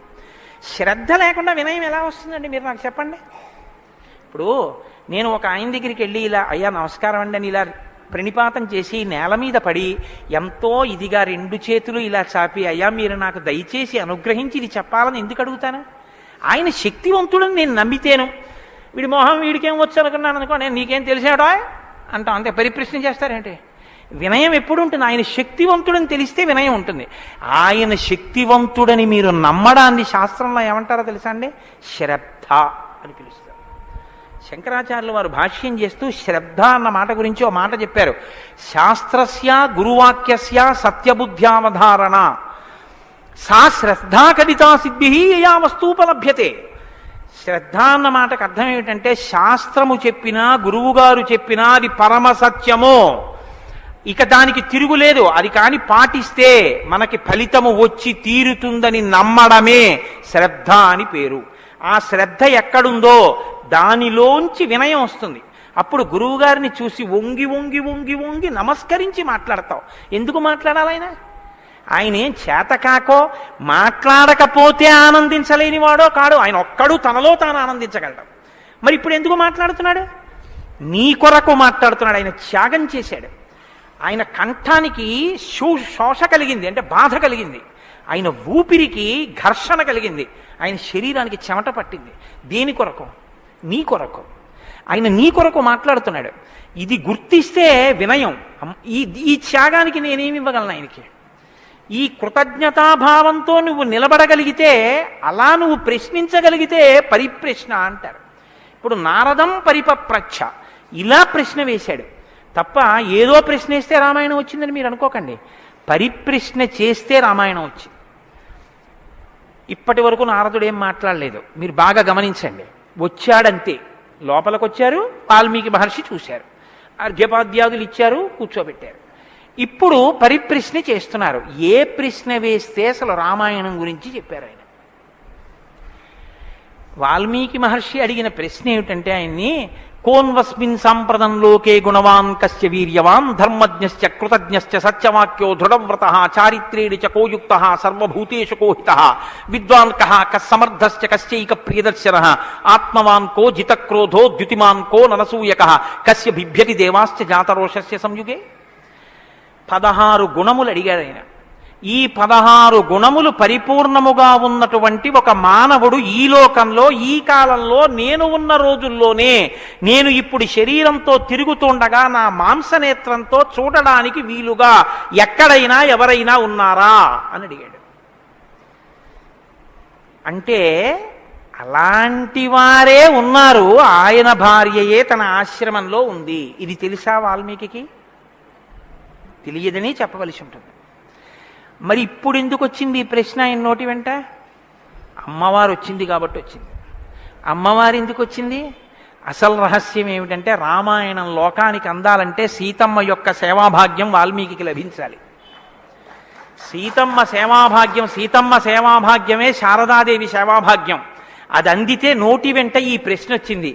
నోటి వెంట ఒక్క ప్రశ్న వస్తే యుగాలు మారిపోయినా మనుష్యుడిగా పుట్టిన ప్రతివాణ్ణి తరింపచేయగలిగిన ఒక ఆది కావ్యం ఆయన నోటి వెంట వచ్చింది. ఇది రావడానికి ముందు సీతమ్మ రావాలి. అందుకని ముందు సీతమ్మ వచ్చేసింది ఆశ్రమానికి. వచ్చి అక్కడ కూర్చుంది. ఆ రామాయణాన్ని ప్రచారం చెయ్యగలిగిన యోగ్యమైన శిష్యుల్ని కూడా సీతమ్మే వాల్మీకి ఇచ్చింది లవకుశల రూపంలో. ఇది వాల్మీకిని సీతమ్మ తరింపచేసిన తీరు మీరు జాగ్రత్తగా గమనించగలిగితే వాల్మీకి తరించడానికి మొదటి కారణం సీతమ్మే. అందుకే ఆయన అన్నారు, నేను చెప్పిన రామాయణానికి పేరేమిటో తెలుసా? సీతాయాశ్చరితం మహత్ అన్నారు. అది సీతమ్మ చరిత్ర అన్నారు. తల్లి ఎంత గొప్ప తల్లో మీరు ఆలోచించండి. అందుకే సీతమ్మ ఒకరు, శారదమ్మ ఒకరా? కాదు. సీతమ్మే శారదమ్మ. కాబట్టే అంత జ్ఞానం వాల్మీకి ఇచ్చి ఈ ప్రశ్న వేయించింది. ఎందుకు వేయించాలి? సీతమ్మ వెళ్ళిపోతే రామావతారం వెళ్ళిపోతుంది. ఇక సీతమ్మ వెళ్ళిపోతుంది. ఆ రోజులు వచ్చేసాయి. అప్పటికి ఆ రోజు వచ్చేసింది. ఎందుకంటే ఇక అశ్వమేధయాగం చేసేస్తాడు రాముడు. అశ్వమేధయాగం చేస్తే సీతమ్మ కనపడుతుంది రాముడికి. సీతమ్మ రాముడికి కనపడితే వేరొకసారి పాతివ్రత్యాన్ని నిరూపించుకోమని చెప్తాడు. ఎందుకు చెప్తాడంటే ఎప్పుడు లోకం కోసం, తన కోసం కాదు. ఈ మాట అనగానే ఆవిడంటుంది, నా ప్రయోజనం అయిపోయిందా, నీకు భార్యగా నీ వంశాన్ని నిలబెట్టడానికి. రామకథ నరుడి కథ బాగా గుర్తుపెట్టుకోండి. రామకథ దేవుడి కథని మీకు జరిగితే మీకు ఎంత పనికొస్తుందో నేను చెప్పలేను. రామకథ నరుడి కథని మీరు వినండి, మీకు పనికొస్తుంది. అందుకే సీతమ్మ ఈ మాట అంది, నేను ఎందుకు వచ్చానో తెలుసా నీ పక్కకి? నీ వంశం తరించాలి. నీ వంశం తరించాలంటే నీకు పితృరుణం తీరాలి. పితృరుణం తీరాలంటే నీకు బిడ్డలు కనాలి. నీకు బిడ్డలు పుట్టాలి అంటే నా సహకారం ఉండాలి. నేను నా శరీరాన్ని త్యాగం చేస్తే నా కడుపులో ఉన్న బిడ్డలు కూడా పోతారు. పోతే నీకు పితృరుణం తీరదు. నువ్వు ఏకపత్ని వృతుడవు. ఇంకొక బిడ్డని, ఇంకొక ఆడదాన్ని స్వీకరించవు. నీ వంశం ఆగిపోతుంది. నా కారణంగా నీ వంశం ఆగకూడదు. నీ వంశం కొనసాగడానికి నీకు బిడ్డల్ని ఇచ్చాను. నా ప్రయోజనం అయిపోయింది. నేను వెళ్ళిపోతున్నానని భూమిలోకి వెళ్ళిపోయింది ఆవిడ. ఆవిడ వెళ్ళిపోయిన తర్వాత ఇక రామావతారం లేదు. సరయూ నదిలో ప్రవేశించి రామావతారం కూడా పూర్తయిపోయింది. ఇప్పుడు రామావతారం పూర్తయిపోకముందే సీతమ్మ రామాయణం పలికించాలి. వాల్మీకితో పలికించాలంటే ఈ సన్నివేశాన్ని సృష్టించాలి. నారదుణ్ణి పిలిపించింది ఆవిడ. కాబట్టి వచ్చాడు మహానుభావుడు. వస్తే ఆయన ఈ ప్రశ్న అడిగాడు. ఇప్పుడింత ఆర్తితో ఈ ప్రశ్న అనుకోకుండా నోటి వెంట వస్తే తప్ప రామాయణ కథ ప్రారంభం కాదు. అందుకని అడిగాడు, కోన్వస్మిన్ సాంప్రతంలోకే గుణవాన్ కస్య వీర్యవాన్. ఈ కాలంలో నారద మహర్షి ఇప్పుడు నేను చూడడానికి వీలుగా నేను అడిగిన మహానుభావుడు ఎవరైనా ఉన్నాడా? ఎవరు? 16 గుణములున్నవాడై ఉండాలి. గుణమన్న మాటకు అర్థం ఏమిటి? తాను గురుముఖత నేర్చుకున్నటువంటి విద్య ఏ కాలమునందు ప్రవర్తనలో ఎలా ప్రకాశించాలో అలా ప్రకాశిస్తే అది గుణముగా కనపడుతుంది. మా గురువుగారు నన్ను, నాయనా ఒరే కోటేశ్వరరావు, గోవులకు సేవ చెయ్యరా అని చెప్పారనుకోండి. నేను అలా గుళ్ళోకి వెళ్ళిపోతున్నాను. ఓ అరడజన అరటిపళ్ళు పట్టుకుని దేవాలయంలోకి వెడుతున్నాను. ఒక ఆవు నా వంక చూసి ఇలా ఇలా ఇలా ఇలా నోరు చాపింది. నేను ఆ ఆవుని దవడ మీద ఒక్క దెబ్బ కొట్టి గుళ్ళోకి వెళ్ళాను. మా గురువుగారు సంతోషించచ్చా? మా గురువుగారు చెప్పారు, రే పరాశక్తికి ఆవుకి తేడా లేదురా అని చెప్పారు. ఇప్పుడు నేనేం చెప్పాలి? నేను లోపలికి వెళ్ళి అర్చకుడికి ఇస్తే నివేదన చేస్తాడు. ఇక్కడో నా తల్లి ఎదురొచ్చి నా దగ్గర ప్రత్యక్షంగా తింటానని అడుగుతోంది. అమ్మ ఏమి భాగ్యం, అక్కడ ఇంకా తొక్క తీసి పెట్టాలి, ఇక్కడ తొక్కతో తినడానికి సిద్ధంగా ఉన్నావు. నా చేత్తో పెట్టుకుంటాను. 2 చెప్పులు ఇప్పి గభాల్లో 2 అరటిపళ్ళు నేను పెట్టాలి. పెడితే నేను గురువాక్యాన్ని అనుష్ఠానంలోకి తెచ్చుకున్నవాడిని. ఇప్పుడు గుణముగా ప్రకాశిస్తుంది. కోటేశ్వరరావు గారండే వాళ్ళ గురువు గారు చెప్పింది గుర్తుపెట్టుకుని ఆవుకి 2 అరటిపళ్ళు పెట్టాడు. అదో గుణం. అంటే నేను నా గురించి చెప్పుకుంటున్నాను అనుకోకండి. నేనే అటువంటి పుణ్యకార్యాలు చేసిన వాడిని కాదు మహాప్రభు. ఏదో ఉదాహరణకి చెప్పానంతే. అదే స్వోత్కర్ష కోసం చెప్పిన వాడిని కాదు. కాబట్టి గుణము అంటే విన్నది, చదువుకున్నది, ప్రవర్తనయందు ఆ సందర్భంలో ప్రకటనమైతే, ప్రకాశిస్తే గుణం అవుతుంది. అలా ఉన్నాయా ఎవరికైనా? అలా ఉన్నవాడు ఉన్నాడా? గురువుగారి దగ్గర నేర్చుకున్నవి అనుష్ఠానంలోకి వచ్చేటప్పటికి గురువు ఏం చెప్పారో అలా ప్రవర్తించిన వాడు ఉన్నాడా? మీరు ఇలా వినండి రామాయణాన్ని. ఇంక తర్వాత కోన్వస్మిన్ సంప్రదంలోకే ఎప్పుడో కాదు వామనమూర్తి ఉన్నారు, నరసింహావతారం ఉందని చెప్పకు. ఇప్పుడున్నాడా? ఇది వాల్మీకి ప్రశ్న. కోన్వస్మిన్ సంప్రదంలోకే గుణవాన్ కస్య వీర్యవాన్. వీర్యవాన్ అంటే వీర్యవంతుడు ఉన్నాడా? వీర్యవంతుడంటే ఎటువంటి యుద్ధం వచ్చినా చెక్కు చెదరకుండా తానుగా నిలబడి తనలో ఏ మార్పు లేకుండా బయట మార్పు తేగలిగిన వాడు, ఎంతమందినైనా పడగొట్టగలిగిన వాడు. అటువంటి వాడు ఉన్నాడా? ఉంటే వీర్యవాన్. కోన్వస్మిన్ సంప్రదంలోకే గుణవాన్ కస్య వీర్యవాన్ ధర్మజ్ఞస్య. ధర్మం తెలుసుకున్నవాడు ఉన్నాడా? ధర్మం తెలియడం అంటే మీరు బాగా గుర్తుపెట్టుకోండి ఒకటి. ధర్మం తెలియడం అంటే ఏమిటో తెలుసా అండి? అధర్మం కూడా తెలియడం. ధర్మమే తెలిస్తే పూర్ణత్వం కాదు. ధర్మం తెలియడం అంటే అధర్మం కూడా తెలియడం. ఏది చెయ్యాలో తెలియడం అంటే ఏది చెయ్యకూడదో కూడా తెలియడం. మీరు కొంచెం ఆలోచించండి. నేను మాట అనేసి వదిలేస్తాను. ఇప్పుడు మీరు జవాబు చెప్పక్కర్లేదు. చెయ్యమన్నది చెయ్యడం తేలిక, చెయ్యొద్దన్నది వదిలేయడం తేలిక. చెయ్యొద్దన్నది వదిలేయడమే చాలా కష్టం. మీరు చూడండి, నేను మంత్రం ఇస్తాను 11 మార్లు చెయ్యండి రోజు, ఒక్క మాట కూడా మీకు కోతి గుర్తు రాకూడదన్నాను అనుకోండి, అలా చేయగలరా? ఇది వద్దు అని ఏదంటామో అదే చేయబుద్ధి వేస్తుంది. దేవుడికి 2 అగరత్తులు పెట్టు అన్నాను అనుకోండి, భయానికో భక్తికో 2 అగరత్తులు వెలిగించేయడం తేలిక. వద్దన్నది చేయకుండా ఉన్నవాడు ప్రజ్ఞావంతుడు. వద్దన్నది చేయకుండా ఉండాలంటే అధర్మం తెలియాలి కదండి. అధర్మం తెలియడం, ధర్మం తెలియడం, ధర్మం పాటించడం, అధర్మం విడిచిపెట్టడం, అధర్మం చేసిన వాడిని కూడా ఉండకుండా చేయడం, ఎందుకంటే వాడి వల్ల ధర్మం వ్యాప్తి చెందకుండా. ఇది ధర్మం తెలియడం. కాబట్టి ధర్మజ్ఞశ్చ కృతజ్ఞశ్చ. కృతజ్ఞశ్చ అంటే ఎవరో తనకు ఒక ఉపకారం చేశాడు, వాడు అదృష్టం అండి నన్ను సేవించుకున్నాడు అండం కాదు, ఎంత మహానుభావుడండి, నిజంగా నాకు ఎంత ఉపకారం చేశారండి, ఎంత ఉపకారం చేశారండి అని తలుచుకు తలుచుకు తలుచుకు తలుచుకు పొంగిపోగలిగినటువంటి మనసు ఉండడం. అసలు మనుష్య జన్మకు ఉండవలసిన ప్రధాన లక్షణం అదేనండి. కృతజ్ఞో నాస్తి నిష్కృతి. కృతజ్ఞత లేని వాడికి నిష్కృతి లేదు. అటువంటి కృతజ్ఞత ఉన్నవాడు ఉన్నాడా లోకంలో ఎవరైనా? ధర్మజ్ఞశ్చ కృతజ్ఞశ్చ సత్యవాక్యో. ఎప్పుడూ సత్యమే మాట్లాడాలి, మిన్ను విరిగి మీద పడిపోని నేను సత్యమే చెప్తాను అని వ్రతం పట్టినవాడు ఎవరైనా ఉన్నాడా? సత్యవాక్యో దృఢవ్రత. ఒక పని మొదలు పెడితే అనుకున్నాం కాదండి అది అలా అవుతుందా అందుకని వదిలేశాను లేండి ఇప్పుడు మార్చేశాను సంకల్పం అనకుండా, తాను ఒక్కసారి నోటి వెంట ఇది చేస్తానని అంటే పిడుగులు పడిపోయినా ఆ పని చెయ్యగలిగినటువంటి వాడు, దాన్ని విడిచిపెట్టనటువంటి వాడు, అటువంటి పూనిక ఉన్నవాడు ఉన్నాడా? దృఢవ్రత. కాబట్టి కోన్వస్మిన్ సాంప్రదంలోకే గుణవాన్ కస్య వీర్యవాన్ ధర్మజ్ఞశ్చ కృతజ్ఞశ్చ సత్యవాక్యో దృఢవ్రత చారిత్రేణ చకోయుక్త. ఆయన ప్రవర్తనని చూస్తే ఇంకా మీరు వేదం చదవక్కర్లేదు. వేదం చదవక్కర్లేదంటే చదవద్దని కాదు నా ఉద్దేశం. ఆయన ప్రవర్తన చూస్తే ఆయన ఏది చేశారో అదే వేదం చెప్పింది అని గుర్తు. అటువంటి ప్రవర్తన ఉన్నవాడు ఉన్నాడా? పడుకున్నా, లేచినా, మాట్లాడినా, కూర్చున్నా, నించున్నా, నడిచినా, ఏం చేస్తున్నా ధర్మానికి అనుగుణంగా ప్రవర్తించగలిగినటువంటి నడవడి కలిగినటువంటి వాడు లోకంలో ఉన్నాడా? చారిత్రేణ చకోయుక్త సర్వభూతేషు కోహిత. ఇంత బలపరాక్రమాలు ఉండి కూడా సమస్త భూతముల పట్ల దయ కలిగిన వాడు లోకంలో ఉన్నాడా? గుండెల నిండా అంత కారుణ్యం ఉన్నవాడు ఉన్నాడా? సర్వభూతేషు కోహిత విద్వాన్ కహ. తెలుసుకోవలసినవన్నీ సమస్తము తెలుసుకున్నటువంటి విజ్ఞాని ఉన్నాడా? అటువంటి విద్వాంసుడు ఉన్నాడా? విద్వాన్ కహ కస్సమర్థశ్చ. ఎటువంటి పని అయినా సరే వీరు చెయ్యలేరు వీరు చెయ్యలేరు అనొచ్చేమో కానీ ఆయన ఇది చెయ్యలేరని చెప్పడానికి ఒక పని లేకుండా ఏ పనులైనా చెయ్యగలిగిన వాడు ఉన్నాడా? కస్సమర్థశ్చ కశ్చైక ప్రియదర్శన. ఎప్పుడు మీరు చూసినా చూడాలనిపించేట్టుగా ఉండేవాడు ఉన్నాడా? ఆయన యుద్ధం చేస్తుంటే వింటినారి లాగుతున్నాడు అందం, ఆయన అడవిలో నడుస్తున్నాడు అందం, ఆయన కిరీటం పెట్టుకున్నాడు అందం, ఆయన పాదపీఠం మీద పాదం పెట్టాడు అందం, ఆయన జిల్లేడు పాలు పోసుకుని జటాజూటం కట్టుకున్నాడు అందం, ఆయన ఏమీ లేదు నారచీర కట్టుకుని కోదండం పట్టుకున్నాడు అందం, ఆయనకి కోపం వచ్చి కన్నులు ఎర్రబారాయి అందం, ఆయన బాలరాముడిగా పిలక పెట్టుకుని వెడుతున్నాడు అందం, సీతమ్మతో మాట్లాడుతున్నాడు అందం, నిద్రపోతున్నాడు అందం. అసలు ఏది చూసినా అందం. అబ్బా ఇప్పుడు అంత బాగుంటాడండి, ఆ తర్వాత బాగుంటాడండి, కొంచెం అలంకారం చేసుకుంటాడు బాగుంటుంది అనడానికి ఏమైనా ఉంటుందా? ఎప్పుడు నువ్వు చూసినా అలాగే చూడాలనిపించేటట్టుగా ఉండేవాడు ఎవరైనా ఉన్నాడా? కశ్చైక ప్రియదర్శన. ఎంత పెద్ద మాట అండి. నిద్రపోతుంటే చూసావు, ఆహా నిద్రపోతుంటే చూడాలండి ఆయన సౌందర్యం. ఆ మాట ఎవరికన్నా ఉంటుందండి లోకంలో?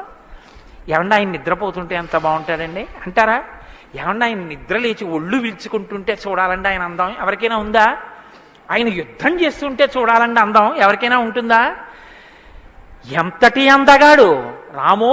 ఆయన పుంసాం మోహన రూపాయ పుణ్య శ్లోకాయ మంగళం. ఆడవాళ్లు మోహించడం కాదు, పురుషులు మోహించారు ఆయన్ని. అంతటి అందగాడు. కొన్ని కోట్ల మంది కంఠాలు కోసేశాడంతే రామావతారంలో. నెత్తుటిని ఏర్లు పారించాడు. అయినా అందం. ఈ భుజాలు అందం, గడ్డం అందం, చెక్కిళ్ళు అందం, ఆ ఆజానుబాహు వరవింద దళాయతాక్షం, ఆ కళ్ళందం, ఆ కనుబొమలందం, ఆ ముక్కందం, ఆ మూచందం, ఆ గడ్డం అందం, ఆ కంఠం అందం, అన్నీ అందం. అందమే రాముడు, రాముడే అందం, రాముడే అభిరాముడు. అటువంటి వాడు ఉన్నాడా? కశ్చైక ప్రియదర్శన ఆత్మవాంకో. గొప్ప ధైర్యవంతుడు ఉన్నాడా లోకంలో? ధైర్యవంతుడు అంటే మీరు బాగా జ్ఞాపకం పెట్టుకోండి, ధైర్యవంతుడు అన్న మాటకు అర్థం ఏంటో తెలుసా అండి? భయం లేనివాడు అని కాదు. ధైర్యము అన్న మాటకి ఇంకో అర్థం కూడా ఉంది. ధైర్యము అంటే తాను ఏ పని మీద బయలుదేరాడో ఆ పనికి అనుగుణమైనటువంటి సంభారములను మాత్రమే దగ్గరుంచుకుని ఆ పని మీద మాత్రమే దృష్టి పెట్టి ఆ పనిని పాడు చేసేటటువంటి ఏ ఇతర ఆకర్షణీయమైనటువంటి వ్యవహారమైనా త్రోసి రాజని విడిచిపెట్టగలిగినటువంటి పూనిక ఉన్నవాడు ఉన్నాడా? నేను ఏకపత్ని వ్రతం చేస్తానన్నాడు, భార్యని రావణాసురుడు ఎత్తుకుపోయాడు, చాలా మంది వచ్చి మీద పడ్డారు. మా నాన్నగారు దక్షిణ నాయకుడు, మా వంశంలో చాలా మంది దక్షిణ నాయకులు, మా ఆవిడ దగ్గర లేదు కదండి అని ఏమైనా పొరపాటు పడ్డాడా? తాను ఏది అన్నాడో రామో దీర్ణాభిభాషతే, 2 మాటలు నాకు రావమ్మా అన్నాడు అంతే. లోకంలో అవతార పరిసమాప్తి వరకు అంతే. అలా ఉండగలిగిన వాడు ఉన్నాడా? ఆత్మవాంకో జితక్రోధో, కోపాన్ని గెలిచిన వాడు ఉన్నాడా? కోపాన్ని గెలవడం ఏమిటండి? అది ఏమైనా ఎదురుగుండా వచ్చి నిలబడుతుందా క్రోధం? ఎలా గెలుస్తారు అంటే క్రోధం ఎక్కడి నుంచి వస్తుందో మూలస్థానాన్ని గుర్తెరగడం, వికార కారణాన్ని తెలుసుకోవడమే క్రోధాన్ని గెలవడం. అంటే మీరు చూడండి, నాకండి ఎంత కోపం వచ్చేసిందో అంటాడు. ఎంత కోపం వచ్చేసిందోకి ఎక్కడి నుంచి వచ్చింది? ఇక్కడి నుంచే రావాలి కోపం. ఇక్కడి నుంచి రావడానికి అనువైన అవకాశం, వాతావరణం నువ్వు ఇస్తే రావడానికి సిద్ధంగా ఉంటుంది. మంట పుట్టడానికి సిద్ధంగా ఉన్నట్టుంటుంది అది. నువ్వు అది పుడితే ఎంత వికారంగా ఉంటావో, నీ ముఖం ఎలా ఉంటుందో, ఎంత జేవురించుకుని ఉంటుందో, ఎలా అరుస్తావో, నీ చేతులు ఎలా ఉంటాయో ఓసారి ఆ టైంలో వీడియో తీసి చూసుకో ఎలా ఉంటుందో. అసహ్యం వేస్తుంది మన మీద. మనకి అదేంటంటే అలా ఉన్నాననిపిస్తుంది. ఇన్ని వికారములు ఇది వస్తే వస్తున్నాయని తెలుసుకుని అది రాకుండా తొక్కి పెట్టగలిగిన వాడు ఉన్నాడా? అలా ఉంటే జితక్రోధో, అలాంటి వాడు ఉన్నాడయా లోకంలో? ఆత్మవాన్కో జితక్రోధో ద్యుతిమాన్కో, అపారమైనటువంటి కాంతి కలిగిన వాడు ఉన్నాడా? ద్యుతిమాన్కోననసూయక, అసూయని గెలిచిన వాడు ఉన్నాడా? తనకన్నా గొప్పవాడు కనపడితే ఆహాహా మహాత్ములు ఎంత గొప్ప పరిశ్రమ చేశారో, ఇంత గొప్పవాడు అయ్యాడని నమస్కారం చేసి తెలుసుకోవాలి. తనకన్నా తక్కువవాడు కనపడితే ఈశ్వరానుగ్రహంతో ఈయన వృద్ధిలోకి రావాలనగలగాలి. కిందవాడిని చూసి అహంకరించకూడదు, పైవాడిని చూసి అసూయపడకూడదు. ఈ 2 ఉన్నవాడు ఉన్నాడా? ద్యుతిమాన్కో ననసూయక కస్య బిభ్యతి దేవాశ్చ జాత రోషస్య సంయుగే. కోపం లేని వాడికి కోపం ఎలా వస్తుంది మరి? అంటే కోపం తెచ్చిపెట్టుకున్నట్టు నటిస్తాడంతే. ఎందుకు నటించాలి అంటే ఏదో పని చక్కబెట్టాలంటే కోపం వచ్చినట్టు ఒకసారి ఇలా అంటాడు. అనేటప్పటికి అమ్మ బాబు ఆయన కోపం వచ్చిందంటే హడిలిపోయి అందరూ జాగ్రత్తగా ఉంటారు. ఎవరికి కోపం వచ్చిందని అనిపిస్తే 33 కోట్ల మంది దేవతలు కూడా వణికిపోతారో అలా కోపాన్ని తెచ్చిపెట్టుకునేవాడే తప్ప అసలు కోపం రావడం అన్నది లేనివాడు లోకంలో ఉన్నాడా? అలాంటి వాడు ఎవడైనా ఉంటే ఎప్పుడో ఉన్నాడని చెప్పద్దు, ఇప్పుడు ఉన్నాడా? నేను చూడ్డానికి వీలుగా ఉన్నాడా? ఈ కాలంలో ఉన్నాడా? ఉంటే అటువంటి వాడి గురించి నాకు చెప్పు, నాకు వినాలనుందన్నాడు. ఇప్పుడు వస్తోంది రామాయణం. ఇప్పుడు చెప్పాలి. నారదుడు ఎవరో తెలుసా? ఆయన రాముడే. ఆయన ఇల్లాలే నీ దగ్గరుంది, ఆయన బిడ్డలే నీ దగ్గర ఉన్నారు. వాల్మీకి మహర్షి ఆయనే అయోధ్యాధిపతి, ఆయనే రామచంద్ర ప్రభువు అని చెప్తే వాల్మీకి పొంగిపోవాలి కదండి. రామాయణ ఆవిర్భావం జరుగుతోందన్నమాట. ఇవాళ రామాయణం పుడుతోంది. ఆ సన్నివేశంలో ఉన్నాం మనం. ఇప్పుడు ఈ మాటలు అడిగితే వాల్మీకి మహర్షి చాలా చమత్కారమైనటువంటి జవాబు ఒకటి చెప్పారు. ఆయన అన్నారు, బహవో దుర్లభాశ్చైవ ఏత్వయా కీర్తితా గుణాః మునే వక్షామ్యహం బుద్ధ్వా తైర్యుక్త శ్రూయతాన్నరః. చాలా క్లిష్టమైనటువంటి ప్రశ్న ఒకటి అడిగావు. సాధారణంగా లోకంలో మానవుల్లో నువ్వు అడిగినటువంటి 16 గుణములు ఒక వ్యక్తి యందు ప్రకాశించేటటువంటి వాడు ఉండడు. కాబట్టి ఇప్పుడు ఎవరై ఉండాలి? నరోత్తముడై ఉండాలి, సాక్షాత్ శ్రీ మహావిష్ణువై ఉండాలి. అటువంటి వాడే కాని నరుడిగానే ఉన్నాడు ఇప్పుడు. ఆయన విష్ణు అంటే ఆయనే అంగీకరించాడు. ఆయన నేను నరుణ్ణి అంటాడు, నేను దాశరథిని అంటాడు, నేను దశరథ మహారాజు కొడుకునయ్యా అంటాడు. నరుడిగా ఈ లోకంలో తిరుగుతున్నవాడు ఉన్నాడు. అటువంటి వాడి గురించి చెప్తాను, జాగ్రత్తగా వినన్నాడు. ఇది సంక్షేప రామాయణం. 100 శ్లోకాలతో ఇక్కడ ప్రతిరోజు సంక్షేప రామాయణం జరుగుతోంది అని అన్నారే. సంక్షేప రామాయణాన్ని పెద్దలు సంప్రదాయంలో ఏమని పిలుస్తారో తెలుసా అండి? మాలామంత్రము అని పిలుస్తారు. ఎందుకంటే శారదా తిలకము అని మంత్రాల గురించి చెప్పేటటువంటిది, బీజాక్షరాల గురించి చెప్పే విషయం ఒకటి ఉంది.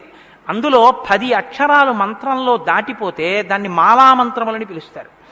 100 శ్లోకములతో ఉన్న సంక్షేప రామాయణం మాలా మంత్రం. అందుకే సంక్షేప రామాయణాన్ని పారాయణ చేస్తే అది రక్షణ చేస్తుంది. మన్నాత్ త్రాయితే ఇది మంత్ర. దాన్ని మననం చేస్తే అది కాపాడుతుంది. సంక్షేప రామాయణం కూడా అలా కాపాడుతుంది. సద్గురువైనటువంటి నారద మహర్షి నోటిలోంచి పుట్టింది సంక్షేప రామాయణం. మహానుభావుడు నేను చెప్తున్నానయ్యా విను అని చెప్తున్నాడు. ఇక్ష్వాకువంశ ప్రభవో రామో నామ జనైశ్రుత నియతాత్మా మహావీర్యో ద్యుతిమాన్ ధృతిమాన్ వసీ. ఇక్ష్వాకువంశ ప్రభవో, ఇక్ష్వాకు వంశంలో పుట్టినవాడు ఉన్నాడయ్యా అన్నారు. మీరు ఈ మాట వినాలి. మొట్టమొదట ఎవరైనా రాముడు అని చెప్పలేదు. ఎవరని చెప్పాడు? ఇక్ష్వాకు వంశంలో పుట్టినవాడు ఉన్నాడు అన్నారు. ఒక వంశం తరించిపోతుంది, ఒక వంశం పేరు శాశ్వతత్వాన్ని పొందుతుంది.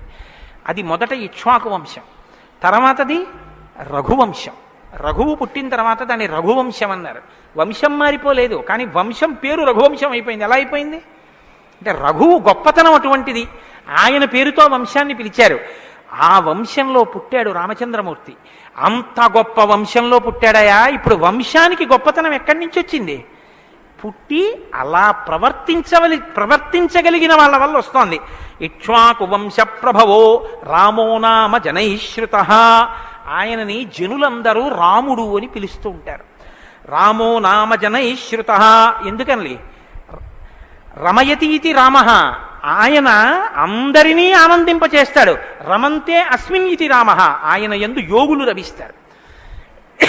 యోగులు రమించడం అంటే బాహ్యంలో తిరిగేటటువంటి మనస్సుని బుద్ధిని నిగ్రహించి వెనక్కి తిప్పి ఆత్మలోకి దింపి తాను ఒకటిగా నిలబడిపోయి పొందేటటువంటి ఆనందమేదో అది సాకారమును పొందితే రాముడు. కాబట్టి యోగులు రమించేటటువంటి స్వరూపమేదో దానికి రామ అని పేరు. కాబట్టి రామో నామ జనైశ్రుత నియతాత్మా మహావీర్యో ద్యుతిమాన్ ధృతిమాన్ వసీ. నువ్వు చెప్పినటువంటి గుణములన్నీ ఉన్నవాడు, దానితో పాటుగా వసీ ఇంద్రియములను నిగ్రహించినటువంటి వాడు. ఇంద్రియాల్ని నిగ్రహించడం అన్న మాట మీరు రామాయణంలో చాలా జాగ్రత్తగా గమనించి తెలుసుకోవలసింది. ఇంద్రియాల్ని నిగ్రహించడం అంటే ఏమిటో తెలుసా అండి? మనసు దేన్ని చూస్తే, దేన్ని వింటే కదిలిపోతుందో, ప్రశాంతంగా ఉన్నది అలజడిని పొందుతుందో దాన్ని చూడకుండా, దాన్ని వినకుండా బలవంతంగా నిగ్రహించడం ఎటువంటిదో తెలుసా అండి? ఒక త్రాచుపాం అలా వెళ్ళిపోతోంది, గభాల్ని ఇలా చూశాడు, అయ్య బాబోయ్ త్రాచుపాము పెద్ద గెంతు గెంతాడు. అది అకస్మాత్తుగా ఏమైందంటే ఆ గెంతడంలో త్రాచుపాము యొక్క పడగ మీద 2 కాళ్ళు వేసి తొక్కాడు. ఇప్పుడు త్రాచుపాము తల పైకి ఎత్తలేకపోతుంది.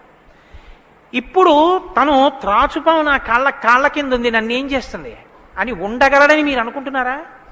అతను గడగడ వణికిపోతూ చెమట్లు పట్టేస్తున్నాయి. ఎందుకంటే నేను త్రాచుపాము మీద ఉన్నాను, అది తోక కదుపుతోంది, తోకతో కాళ్ళు చుడుతోంది. ఈ కంగారులో ఏం చేస్తాడంటే త్రాచుపాము మీద తాను నిలబడి ఉండగా ఇక త్రాచుపాము తన ఏం చెయ్యలేదన్న స్థితిలో ఉన్నా ఎప్పుడో ఒకప్పుడు త్రాచుపాము మీద కాలు తీసేస్తాడు, కంగారు పడిపోయి తీసేస్తాడు. ఎప్పుడో అప్పుడు కాలు తీయడం కోసమే పాము చూస్తుంటుంది, కాటు వేసేసి పుట్టలో వెళ్ళిపోతుంది, లేకపోతే ఎక్కడికో అక్కడికి వెళ్ళిపోతుంది. రావణుడు చేసే తపస్సు, రావణుని యొక్క ఇంద్రియ నిగ్రహం అటువంటివి. బలవంతంగా అణిచి పెడతాడు. అవకాశం రాగానే అది ఒక్కసారి జడలు విప్పి ప్రళయతాండవం చేసి రావణుణ్ణి పడగొడుతుంది. మండోదరి చెప్పింది ఈ మాట, నా సొంతం కాదు. రాముడు అలా కాదు, విచారణ చేసి ఉంటాడు.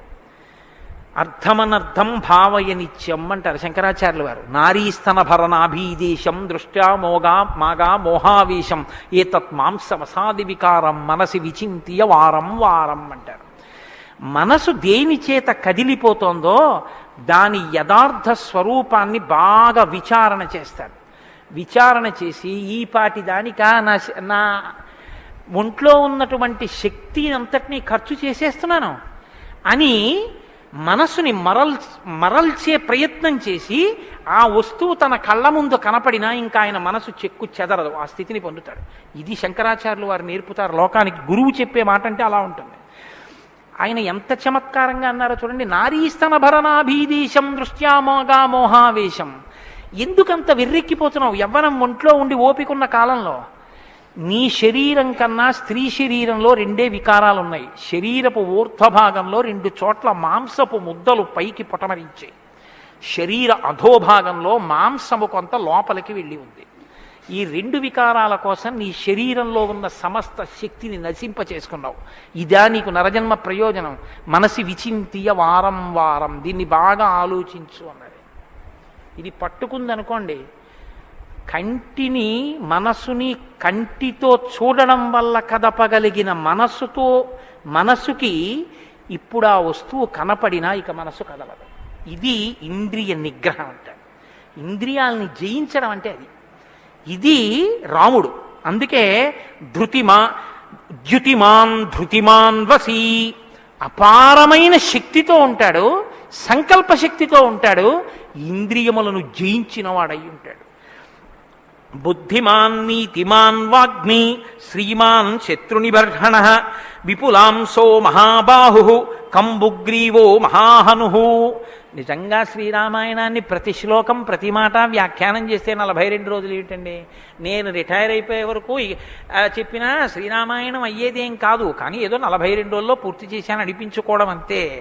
కాబట్టి బుద్ధిమాన్ నీతిమాన్ వాగ్మి, అన్ని విద్యలు తెలుసున్నవాడు, శ్రీమాన్ ఐశ్వర్యం ఉన్నవాడు, శత్రునిబర్హణ శత్రువులను నిగ్రహించగలిగినవాడు, విపులాంసో ఎత్తైన మూపున్నవాడు, మహాబాహు బలిశిర బాహువులున్నవాడు, కంబుగ్రీవో శంఖం వంటి కంఠం ఉన్నవాడు, మహాహను చెక్కిళ్ల పైభాగం చాలా ఉన్నతంగా ఉన్నటువంటి వాడు.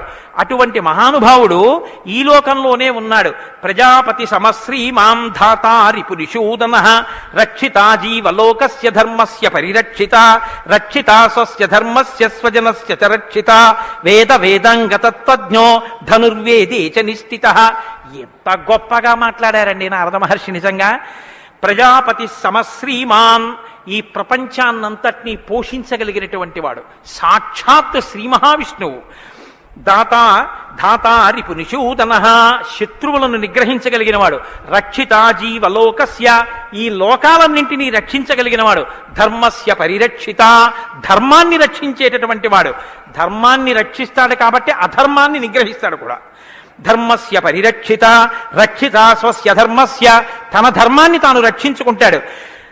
రక్షితా స్వస్య ధర్మస్య స్వజనస్య చ రక్షిత, అందరినీ రక్షిస్తే మరి స్వజనులు ఎవరు అంటే ఆయననే నమ్ముకుని ఉన్న వాళ్ళెవరో ఆ వారి రక్షణ యందు మరింత అప్రమత్తంగా ఉండేటటువంటి స్వరూపం ఉన్నటువంటి వాడు. అటువంటి వాడు సచ సర్వగుణోపేత కౌసల్యానందవర్ధన సముద్రయివ గాంభీర్యే ధైర్యేణ హిమవానివా. ఇందులోంచేనండి వాల్మీకి మహర్షి చెప్పిన శ్లోకాల్లోంచే తర్వాత ఉపమానాలన్నీ వచ్చాయి. ఇప్పటికీ మనం చూడండి, ఆయన మేరునగ ధీరుడండి అంటాం. ఆయన్ని పోల్చి చెప్పేటప్పుడు హిమవత్ పర్వతము వంటి వాడు, సముద్రము వంటి గాంభీర్యం ఉన్నవాడు అని చెప్పారు నారద మహర్షి. సముద్రం చూడండి ఎంత గంభీరంగా ఉంటుందో. సముద్రం కడుపులో ముత్యాలు, రత్నాలు, వజ్రాలు ఇన్నుంటాయి. ఇన్ని ఉన్నా కప్పి ఉంచుతుంది. సముద్రంలో బడబాగ్ని ఉంటుంది, కానీ తాను మాత్రం చల్లగా ఉంటుంది. సముద్రం ఒడ్డుకొస్తుంది, వచ్చి మీ కాళ్ళు తాను కడుగుతుంది. చేతకానిది ఎదురొచ్చి మీ కాళ్ళు కడిగిందని మీరు ధూర్తతనంతో లోపలికెడితే మిమ్మల్ని తనలో కలుపుకుంటుంది. ఎదురొచ్చి మీ దగ్గరికి వస్తోంది కదా అని మీ కాలి చెప్పు తీసి అందులో వేస్తే తీసుకొచ్చి అవతల బారేస్తుంది ఒడ్డున. ఇది సముద్రం యొక్క గాంభీర్యం. తాను ఉప్పు కయ్యగా ఉంటుంది, పర్వదిన స్నానానికి పనికొస్తుంది. ఇన్నిటిని కప్పిపుచ్చి నిలబడగలిగినటువంటి స్వరూపం సముద్రం. కడుపులో బడబాగ్ని ఉన్న, సీతాపహరణమే జరిగిన, తండ్రే మరణించిన, రాజ్యమే పోయిన, అరణ్యంలో తిరిగిన, జుట్టు తీసేసిన, జిల్లేడు పాలు పోసుకుని ఆఖరికి ఆ జటలు కట్టుకున్న, నారచీర కట్టుకున్న, పాదాలకి చెప్పులే లేకపోయినా, అగ్నిహోత్రాన్ని చంకన తగిలించుకున్న, అడవిలో మృగాన్ని బాణం పెట్టి కొట్టి చర్మం ఒలిచి మాంసం తీసి తెచ్చి సీతమ్మ వండితే తప్ప తినలేని స్థితిలో రాజారాముడైనటువంటి వాడు బ్రతకవలసి వచ్చిన, తెల్లవారుజామున 4 గంటల సమయంలో దాహమేస్తున్న ఏనుగు నదిలో తొండం పెట్టి నీళ్లు తాగడానికి కూడా భయపడినంత చలికాలంలో కూడా వెళ్ళి స్నానం చెయ్యగలిగిన మొనగాడు. ఇన్ని కష్టాలు కడుపులో పెట్టుకుని కూడా పైకి చెక్కు చెదరకుండా ఉండగలిగినటువంటి గంభీరమూర్తి ఆయన యా రాముడంటే అన్నాడు నారదుడు. కాబట్టి సముద్రయివ గాంభీర్యే ధైర్యేణ హిమవానివా, ధైర్యంలో హిమవత్ పర్వతం వంటివాడు. పర్వతాన్ని చూడండి, వర్షధారల చేత కొట్టబడుతుంది, పిడుగులు పడిపోతాయి. ఆ పర్వతం మీదే చెట్లు పెరుగుతాయి, ఆ పర్వతం మీదే సింహాలు తిరుగుతాయి, పులులు తిరుగుతాయి.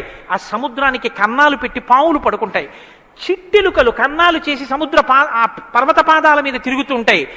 ఎలుక కన్నం పెట్టి తనలో దూరిందని బెంగపెట్టుకోదు, ఒక ధూర్తుడు కాళ్లతో పైకెక్కాడని బెంగపెట్టుకోదు, వర్షధారలు కొట్టాయని కదలదు, పిడుగులు పడ్డాయని చెక్కు చెదరదు, పులులు సింహాలు తిరుగుతున్నాయని బెంగపెట్టుకోదు, మహాత్ములు తన మీద నడుస్తున్నారని పొంగిపోదు, తన మీద ఈశ్వరుడి దేవాలయం కట్టారని పరవశించిపోదు, తాను అలాగే నిలబడి ఉంటుంది. చెక్కు చెదరక నిలబడగలిగినటువంటి పర్వతం ఎటువంటిదో రాముడు అటువంటి వాడు. ఇది నారదుడు ఒక నరుడిగా ఆయన కొన్న లక్షణాలు చెప్తున్నాడు. ఇవి నీవు సంతరించుకో, కొన్నైనా ప్రతిదానికి విచలితుడవైపోవడం కాదు, ప్రతి చిన్నదానికి కదిలిపోవడం కాదు, ధైర్యంగా నిలబడగలగాలి. నాకు కాకపోతే ఎవరికి వస్తాయి? వస్తాయి కష్ట సుఖాలు అనేటటువంటివి చేసుకున్న కర్మను అనుసరించి అని నిలబడగలిగినటువంటి స్థితి రామాయణం ఇస్తుంది. విష్ణునా సదృశో వీర్యే సోమవత్ ప్రియదర్శన కాలాగ్ని సదృశ క్రోధే క్షమయా పృథివీ సమః. ఏమి శ్లోకాలు వాడారండి సంక్షేప రామాయణంలో మహానుభావుడు. విష్ణునా సదృశో వీర్యే, ఆయనతో పోల్చడానికి విష్ణు ఒక్కడే ఉన్నారు. ఎందుకంటే ఇంకా ఆయనతో పోల్చడానికి అటువంటి వాడు ఇంకొకడెవరుంటారు? విష్ణువుని విష్ణువుతోనే పోల్చాలి. కాబట్టి విష్ణువుతో సమానమైన వాడు. సోమవత్ ప్రియదర్శన, బాణం పట్టుకుని ఎదురుగుండా ఉన్న వాళ్ళ లక్షల మంది కంఠాలు తెగ కోసినా సరే భక్తులైన వారికి మాత్రం ఆ స్వరూపాన్ని దర్శనం చేస్తుంటే ఎంత సంతోషంగా ఉంటుందో. కాబట్టి సోమవత్ ప్రియదర్శన. లోకంలో మూడిటిని ఎంత చూసినా చూడబుద్ధే వేస్తుంది, ఎంత చూడండి చూడబుద్ధేస్తుంది. అందుకే పార్వతీదేవి వినాయకుడికి ఏనుగు ముఖం పెట్టించింది. పసిపిల్లలకి కూడా సంతోషం కల్పించేవి మూడు ఏమిటో తెలుసా అండి? గజముఖం, చంద్రబింబం, సముద్రం. మీరు సముద్రపు తొట్టుకి వెళ్ళి ఎంతసేపు కూర్చోండి, ఎంతసేపు చూస్తున్నా సముద్రాన్ని అలా చూడాలనే అనిపిస్తుంది. చీకటి పడిపోయిన తర్వాత సముద్ర ఘోష అదో సంతోషం, వస్తున్న కెరటాలు అదో సంతోషం, చీకటి పడ్డాక దీపాలతో దూరంగా వెళ్ళిపోతున్న ఓడ అదో సంతోషం, సూర్యోదయానికి సముద్రం ఆకాశం కలిసినట్టుగా ఉన్న చోట ఉదయిస్తున్న సూర్యబింబం అదో సంతోషం, ఆ పడుతున్న ఎర్రకాంతి అదో సంతోషం, సూర్యాస్తమయానికి సముద్రంలో కృంగిపోతున్నట్టుగా ఉన్న సూర్యుడు అదో సంతోషం. తిక్కన గారు విరాట పర్వంలో అంటారు, రాత్రి అయ్యేటప్పటికి ఆకాశం ఎలా ఉందంటేట మంచి సంపన్నుడైన గృహస్థు ఇంట్లో అలంకారం చేసినటువంటి పడకలా ఉందిట, దాని మీద పువ్వులు అవన్నీ వేస్తే ఎలా ఉందో అలా ఉందిట. సూర్యోదయానికి ఉన్నటువంటి ఆకాశం ఎలా ఉందంటేట, తెల్లవారిన తర్వాత 10 మంది చూస్తే దృష్టిదోషం కలుగుతుందని ఆ ఇంటి ఇల్లాలు దుప్పటి మీద ఉన్న పువ్వులు అవే అన్నీ పోయేటట్టు ఒక్కసారి 2 చేతులతో ఇలా దులిపేస్తే అన్నీ పోయిన తర్వాత దుప్పటి ఎలా ఉందో ఆకాశం ఎలా ఉంది తెల్లారాకంటారు. అలా ఆ సముద్రాన్ని చూస్తుంటే ఎంత అందంగా ఉంటుందో. పసిపిల్లల దగ్గర నుంచి కవుల వరకు జ్ఞానుల వరకు సముద్రం ఆనందమే. పసిపిల్లాడికి ఏం తెలిసనే ఆనందం, వృద్ధుడికి ఏం తెలిసనే ఆనందం. అందరూ సముద్రపు వెళ్ళి ఆనందం పొందుతారు. ఆఖరికి తుఫాను సమయంలో సముద్రం చూడటం అదో సంతోషం కొంతమందికి. కాబట్టి సముద్రం. 2 చంద్రబింబం. చంద్రబింబాన్ని ఎంతసేపు చూడండి సంతోషం. రామాయణంలో వాల్మీకి మహర్షి వర్ణిస్తారు సుందరకాండలో చంద్రబింబాన్ని, ఏమి వర్ణనలో ఆ సర్గలు. కాబట్టి చంద్రబింబం. 3 ఏనుగు. ఏనుగు చూడండి, వెంకటాచల క్షేత్రానికో తిరుత్తణియో వెడితే ఆ ఏనుగు ముందు నించుంటే పిల్లల్ని ఎంతసేపు నించో పెట్టండి సంతోషమే.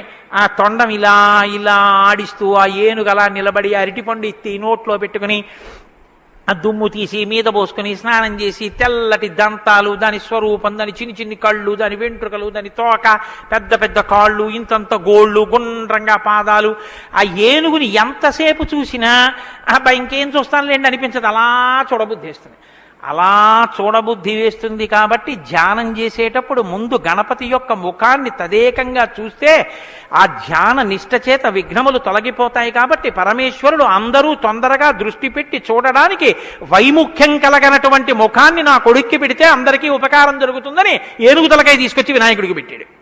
అది కారణం. వినాయకుడికి ఏనుగు తలకాయ ఉండడానికి కారణాల్లో అదొకటి. కాబట్టి విష్ణునా సదృశో వీర్యే సోమవత్ ప్రియదర్శన కాలాగ్ని సదృశ క్రోధే. క్రోధం, కోపం వచ్చిందా, కాలాగ్ని ఎటువంటిదో అటువంటి వాడు. క్షమయా పృథివీ సమః. ఈ భూమికి ఎంత ఓర్పో రాముడికి అంత ఓర్పు. నిద్రలేస్తూనే భూమిని తంతాం, భరిస్తుంది. మలమూత్రాలు భూమి మీద విసర్జిస్తాం, భరిస్తుంది. ఉమ్మి భూమి మీద వేస్తాం, ఊరుకుంటుంది. పోనీ ఏదో పొరపాటునొచ్చింది వేరు, కావాలని ఒక రకమైన తాంబూలం వేసుకుని బొమ్మడమే ప్రయోజనంగా నెత్తురు కక్కుకునేవాడు కక్కుకున్నట్టు భూమి మీద ఎర్రటి మరకలు పడేటట్టు అదే పనిగా ఉమ్మి వేసేటటువంటి వాడిని కూడా భరించినటువంటి భూమాత యొక్క ఓర్పుని ఎంత స్తోత్రం చేయాలి నిజంగా. కాబట్టి అన్నం కావాలి, నాగలి పెట్టి అమ్మ గుండెల మీద చీరుతాం. ఇల్లు కట్టుకోవాలి, శంకుస్థాపన పేరుతో గుణపాలు పెట్టి అమ్మ గుండెల మీద గుచ్చుతాం. ఆఖరికి ఇంత సంపాదించి ఇంత కీర్తి తెచ్చి మా నాన్నగారు, మా బాబాయ్ గారు, మా మేనమావ, మా ఆయన ఇన్ని బంధుత్వాలు పెట్టుకున్న వాళ్ళు ఆ ఊపిరి ఆగిపోగానే తీసుకెళ్లి బయట చిరిగిపోయిన బొంతో చాపో వేసి పడుకోబెట్టి కొత్త చాప తెచ్చి 4 కర్రలకేసి తాడేసి కట్టి తీసుకెళ్లిపోతుంటే ఆఖరణ పుచ్చుకునేది ఈ తల్లి ఒక్కతే. ఎవ్వరు ఇంట్లో ఒక్క రాత్రి కూడా ఉంచుకోరు. యావత్ పవనో నివసతి దేహే తావత్ పృచ్చతి కుశలంగేహే గతవతి వాయౌ దేహాపాయే భార్యా బిభ్యతి తస్మిన్ కాయే అంటారు శంకర భగవత్పాదులు. అటువంటి ఈ తల్లిది ఎంత ఓర్పో, ఎన్ని అపచారములు చేసినా కూడా కడుపులో పెట్టుకునేటటువంటి అమ్మ స్వరూపమైనటువంటి భూమికి ఎంత ఓర్పుందో అంత ఓర్పు కలిగిన వాడయ్యా రామచంద్రమూర్తి. కాబట్టి ధనదేన సమస్యాగే సత్యే ధర్మ ఇవాపరః. కుబేరుడు ఎంతటి ధనవంతుడో అంతటి మహానుభావుడు, అటువంటి త్యాగం ఉన్నవాడు. సత్యే ధర్మ ఇవాపరః. సత్యము ధర్మము ఒకదాన్నొకటి ఎలా కాపాడుకుని రక్షించుకుంటాయో అలా రక్షించి కాపాడగలిగినటువంటి వాడు. తమేవం గుణ సంపన్నం రామం సత్యపరాక్రమం. ఇన్ని గుణములు కలిగినటువంటి రామచంద్రమూర్తి సాక్షాత్తుగా సత్యపరాక్రముడైనటువంటి వ్యక్తి. ఆయన పరాక్రమం సత్యమే పరాక్రమముగా కలిగినటువంటి వాడు. అటువంటి వాడు రామచంద్రమూర్తిని ఆ రాముని యొక్క కథని సంక్షేపంగా చెప్పారు. సంక్షేపంగా అంటే వివరంగా కాదు, బాగా గుర్తుపెట్టుకోండి. వివరంగా చెప్పలేదు, కేవలం ఏదో విహంగ వీక్షణం అంటారు చూసారా, ఒక్కసారి స్థాళీపులాక న్యాయంగా ఒకసారి అలా చెప్పేశారు. అది ఎంత తేలిగ్గా చెప్పేశారంటే సజగామ వనం వీర ప్రతిజ్ఞామనుపాలయన్ పితుర్వచన నిర్దేశాత్ కైకయ్యా ప్రియకారణాత్ అంటూ. కానీ సంక్షేప రామాయణ శ్లోకాలండి, అవి నిజంగా మంత్రాలే. దశరథ మహారాజు గారు లేక లేక లేక లేక సంతానం కలగలేదని బెంగ పెట్టుకుని అశ్వమేధయాగం చేసి తత్పాపాన్ని పోగొట్టుకుని పుత్రకామేష్టి చేస్తే యజ్ఞపురుషుడు ఆవిర్భవించి ప్రసాదాన్నిస్తే ఆ పాయసాన్ని అనురూపలైనటువంటి తన భార్యలు స్వీకరిస్తే పెద్ద భార్య అయినటువంటి కౌసల్యాదేవి యొక్క గర్భాన్ని జనించినటువంటి సాక్షాత్తు విష్ణుస్వరూపుడైన ధర్మాత్ముడైన రామచంద్రమూర్తి పినతల్లి అయిన కైకమ్మ 14 సంవత్సరములు అరణ్యవాసం చేసి రాజ్యాభిషేకాన్ని విడిచిపెట్టుకోవాలి రామచంద్రమూర్తిని 2 వరములు రాత్రికి రాత్రి దశరథ మహారాజు గారిని అడ్డుపెట్టి నిగ్రహిస్తే తండ్రిని సత్యవాక్యమునందు నిలబెట్టడం కోసమని రామచంద్రమూర్తి రాజ్యాన్ని పరిత్యజించి నారవస్త్రాలు కట్టుకుని చెప్పులు కూడా విడిచిపెట్టి మహానుభావుడు అరణ్యానికి బయలుదేరి వెళ్ళిపోతున్నారు. ఆ వెళ్ళిపోతున్నటువంటి సమయంలో రామశ్చ దయితా భార్యా నిత్యం ప్రాణ సమాహిత జనకస్య కులే జాతా దేవమాయేవ నిర్మిత సర్వలక్షణ సంపన్నా నారీణాం ఉత్తమావధ సీతాప్యనుగత రామం శిశిలం రోహిణీ యథా. సాక్షాత్తుగా దేవమాయయే లోకంలో ఉన్న సౌందర్యమంతా రాశీభూతమై ఒక స్త్రీ రూపంలో వచ్చిందా అన్నంతగా కనపడేటటువంటి సీతమ్మ తల్లి, జనక మహారాజు గారి యొక్క పుత్రి, అయోనిజ అయినటువంటి తల్లి, స్త్రీలలో ఉత్తమమైనటువంటి రత్నంగా చెప్పబడినటువంటి తల్లి, సర్వలక్షణ సంపన్న అయినటువంటి సీతమ్మ చంద్రుణ్ణి రోహిణి ఎలా అనుసరిస్తుందో అలా కష్టసుఖాల్లో నీతో కలిసి ఉంటాను తప్ప నేను అంతఃపురంలో ఉండను అని చెప్పి రామచంద్రమూర్తితో కలిసి అరణ్యవాసానికి బయలుదేరింది. సోదరుడైనటువంటి లక్ష్మణుడు కూడా రామచంద్రమూర్తితో బయలుదేరాడు. ముగ్గురు అరణ్యవాసం చేస్తున్నటువంటి సమయంలో చిత్రకూట పర్వతం మీద ఉండగా తనకి రాజ్యం కావాలని భరతుడు కోరకపోయినా తల్లి వరం చేత రాజ్యాన్ని పొందడానికి అర్హుడైన భరతుడు మేనమావ గారి ఇంటి నుంచి తిరిగి వచ్చేసరికి దశరథ మహారాజు గారు ప్రాణాలు విడిచిపెడితే నాకు ఈ రాజ్యం వద్దని భరతుడు శత్రుఘ్నుడితో వశిష్ఠుడితో తల్లులతో కలిసి చిత్రకూట పర్వతం దగ్గరికి వెళ్ళి అన్నా రామా నాకొద్దు, ఈ రాజ్యం నువ్వే తీసేసుకోమని ఎంత నిగ్రహించినా ధర్మాత్ముడు సత్యవాక్య పరిపాలకుడైనటువంటి రామచంద్రమూర్తి నా తండ్రిని సత్యంలో నిలబెట్టడం కోసం నేను ఈ వనవాసానికి వచ్చాను తప్ప నాకు ఈ రాజ్యం అక్కర్లేదని స్వీకరించడం మానేసి తన పాదుకలను తీసుకెళ్లి భరతుడికి ఇస్తే భరతుడు పాదుకలను పట్టుకుని నందిగ్రామానికి వచ్చి సింహాసనం మీద పెట్టి రాజ్యం చేస్తుంటే మహానుభావుడు చిత్రకూట పర్వతం మీదే ఉన్నట్టయితే వచ్చినటువంటి తల్లులు సోదరులైనటువంటి భరత శత్రుఘ్నులు జ్ఞాపకానికి వస్తారని చిత్రకూటాన్ని విడిచిపెట్టి దండకారణ్యంలో ప్రవేశించి ఉన్నటువంటి సమయంలో అక్కడ ఉన్నటువంటి రాక్షసులలో ఒకటి అయినటువంటి శూర్పణక వచ్చి రామచంద్రమూర్తి యొక్క తమ్ముడైన లక్ష్మణుడు రాముడు లేదా సంక్షేప రామాయణం ప్రకారం రాముడంటే లక్ష్మణుడు చేసిన పని రాముడు చేసినట్టే.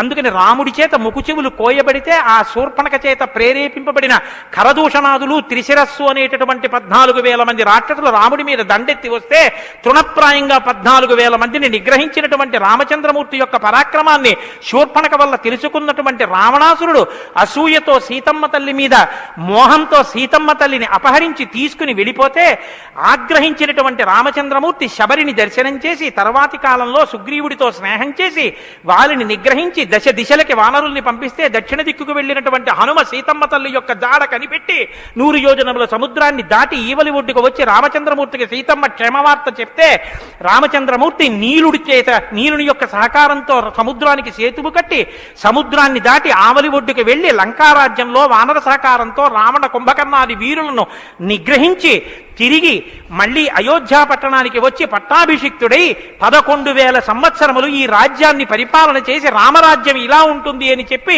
లోకానికి చాటి చెప్పిన వాడయ్యా రామచంద్రమూర్తి అంటే సంక్షేప రామాయణాన్ని కథారూపంగా శ్లోకరూపంగా నారద మహర్షి వాల్మీకి మహర్షిగా ఉపదేశం చేశారు. ఉపదేశం చేస్తే సంతోషించారు. ఆ రామరాజ్యం యొక్క గొప్పతనాన్ని 4 శ్లోకాలు వినకపోతే మనం దోషం చేసిన వాళ్ళం అవుతాం. ప్రహృష్టముదితో లోకస్తుష్ట పుష్ట సుధార్మిక నిరామయో హ్యరోగస్యా దుర్భిక్ష భయవర్జిత న పుత్రమరణం కించిత్ ద్రక్షంతి పురుషః క్వచిత్ నార్యాశ్చావిధమా నిత్యం భవిష్యంతి పతివ్రతాః న చాగ్నిభయం కించిత్ అప్సుమజ్జంతి జంతవః న మాతజం భయం కించిత్ నాపి జ్వరకృతం తథా న చాపి క్షుద్భయం తత్ర న తస్కర భయం తథా నగరాణి చ రాష్ట్రాని ధనధాన్యయుతాని చ నిత్యం ప్రముదితాః సర్వే యథా కృతయుగే తథా అశ్వమేధశతైర్రిష్ట తథా బహుసువర్ణకైః. రామచంద్రమూర్తి రాజ్యం చేసేటటువంటి కాలంలో కొడుకులు మరణిస్తే పెద్దవాళ్ళైనటువంటి వాళ్ళు పిల్లలకి ప్రేతకార్యం చేయడం అన్నది లేదు. స్త్రీలు విధవలై భర్త మరణిస్తే జీవించవలసినటువంటి దౌర్భాగ్యం లేదు.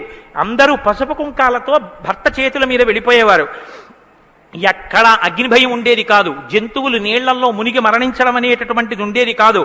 వాత భయం కానీ, అనారోగ్యాలు కానీ, జ్వరాలు ఏర్పడడం కానీ, భయంకరమైన వ్యాధులు పటమరించడం కానీ, దొంగతనం కానీ, క్షుద్బాధ కానీ, ఆకలితో అలమటించడం కానీ, అశాంతి కానీ లోకంలో ఎక్కడా లేవు.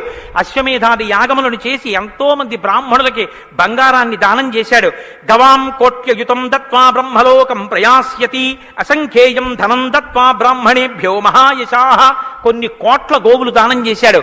కొన్ని కోట్ల బంగారు నాణెములు దానం చేశాడు. 10 వర్ష సహస్రాణి 10 వర్ష శతాని చ రామో రాజ్యముపాసిత్వా బ్రహ్మలోకం గమిష్యతి. రామో రాజ్యముపాసిత్వ, రాజ్యాన్ని ఉపాసన చేశాడు మహానుభావుడు. అంత గొప్ప పరిపాలన చేసి 11,000 సంవత్సరముల పరిపాలన తర్వాత బ్రహ్మలోకాన్ని చేరుకున్నాడు. ఇదం పవిత్రం పాపఘ్నం పుణ్యం వేదైశ్చ సంవితం. ఈ రామాయణ కథ ఉన్నదే, ఈ రామాయణ కథ పాపములనన్నిటినీ పోగొడుతుంది. ఇది వేదములతో సమానమైనది. యప్పటే రామచరితం సర్వపాపై ప్రముచ్యతే. ఎవరు ఈ రామ కథని వింటున్నారో వాళ్ళకి సర్వ పాపములు తొలగిపోతాయి. సత్యం సత్యం పునఃసత్యం, ఇందులో అనుమానమేమీ లేదు. ఏతదాఖ్యానమాజుష్యం పఠన్ రామాయణం నరః.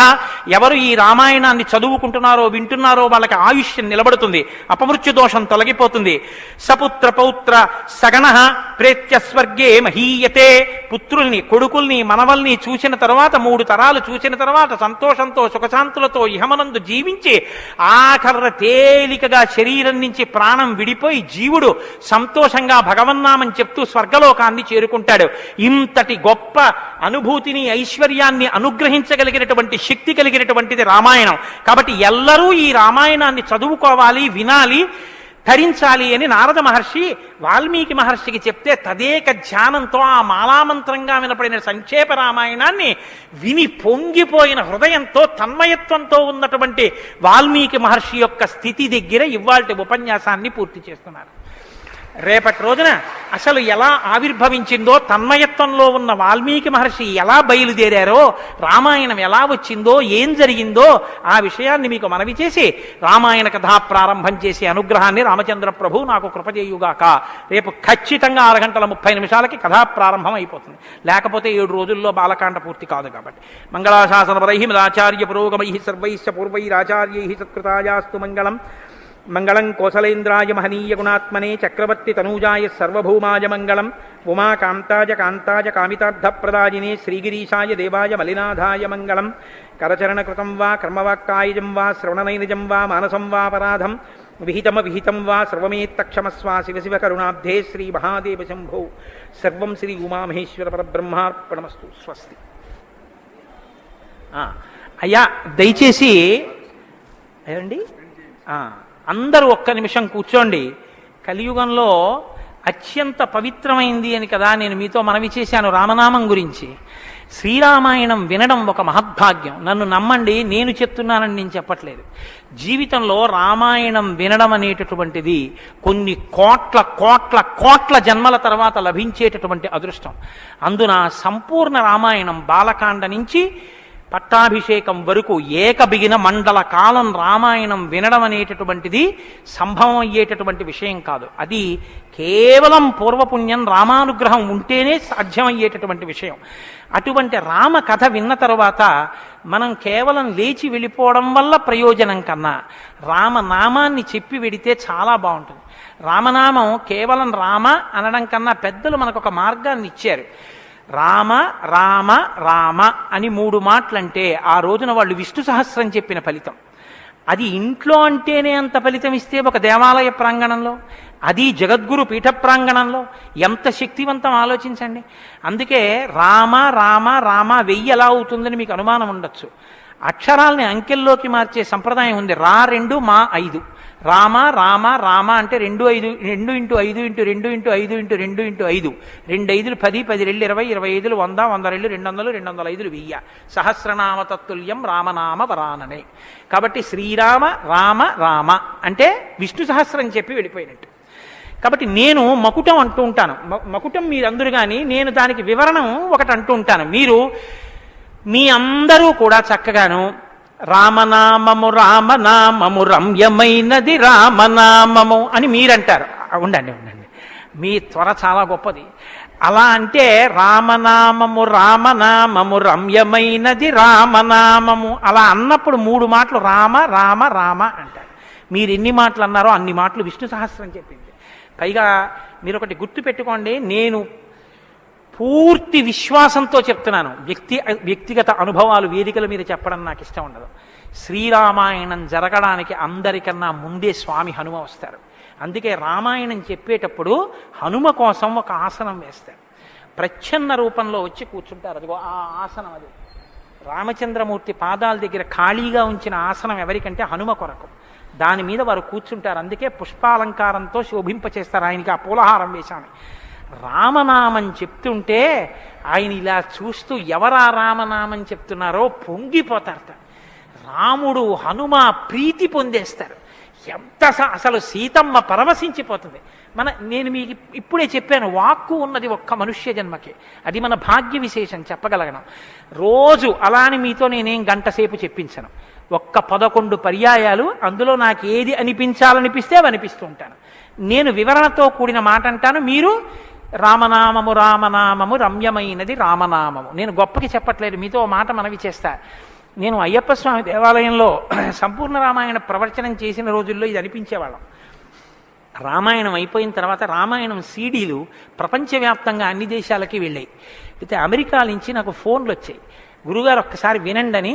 వాళ్ళు ప్రతిరోజు రామాయణం వినేటప్పుడు ఖాళీ కుర్చీ వేసి టేప్ రికార్డర్ పెట్టి 6:25 అవుతుంటే కోటేశ్వరరావు ఉపన్యాసానికి వస్తున్నారని భావన చేసుకుని వాళ్ళు టేప్ రికార్డర్ ఆన్ చేసి ఉపన్యాసం వినేసి నేను చెప్తుంటే వాళ్ళు రామనామం చెప్తూ అమెరికాలో వాళ్ళందరూ కలిసి పట్టాభిషేకానికి ఊరేగింపుగా ఉపన్యాసంలో ఎలా చెప్పానో అలా వెళ్ళి పట్టాభిషేకం చేస్తూ వాళ్ళు ఫోన్లో నాకు వినిపించారు. ఎందుకని అంటే నేను సముద్రం దాటి రాను అన్నాను. అందుకని నేను వెళ్ళలేదు పాపం చూడ్డానికి. కానీ ప్రపంచంలో ఎన్ని దేశాలలోనో అలా చెప్పుకుని ఎన్ని కోట్ల రామనామం జరిగిందో, ఎన్ని చోట్ల పట్టాభిషేకాలు జరిగాయో.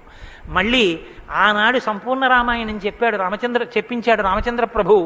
ఈనాడు మళ్ళీ గుంటూరు శారదాపీఠంలో చెప్పగలుగుతున్నాం. కాబట్టి మీ అందరూ కూడా చక్కగా భక్తి శ్రద్ధలతో చెప్పండి. ఒక సంప్రదాయానికి దీన్ని ఆవిష్కరిస్తున్నాం. ఇవాళ మీ అందరికీ కూడా దీన్ని బహుమానం చేస్తారు. మీ అందరూ కూడా చక్కగా ప్రతిరోజు దీన్ని తీసుకొచ్చి రోజు ఇందులోంచి నామాలు చదువుకోవచ్చు. మీ ఇంటి దగ్గర కూడా చదువుకోవచ్చు. ఇవాళ మాత్రం నేను చెప్పింది మకుటని చెప్పండి. 108 నామాల్లో సంపూర్ణ రామాయణం నామరామాయణం అని ఇది కూడా మీకు బహుమానం చేస్తున్నారు. ఇది కూడా మీరు చదువుకోవచ్చు. శ్రీరామనామము రామనామము రమ్యమైనది రామనామము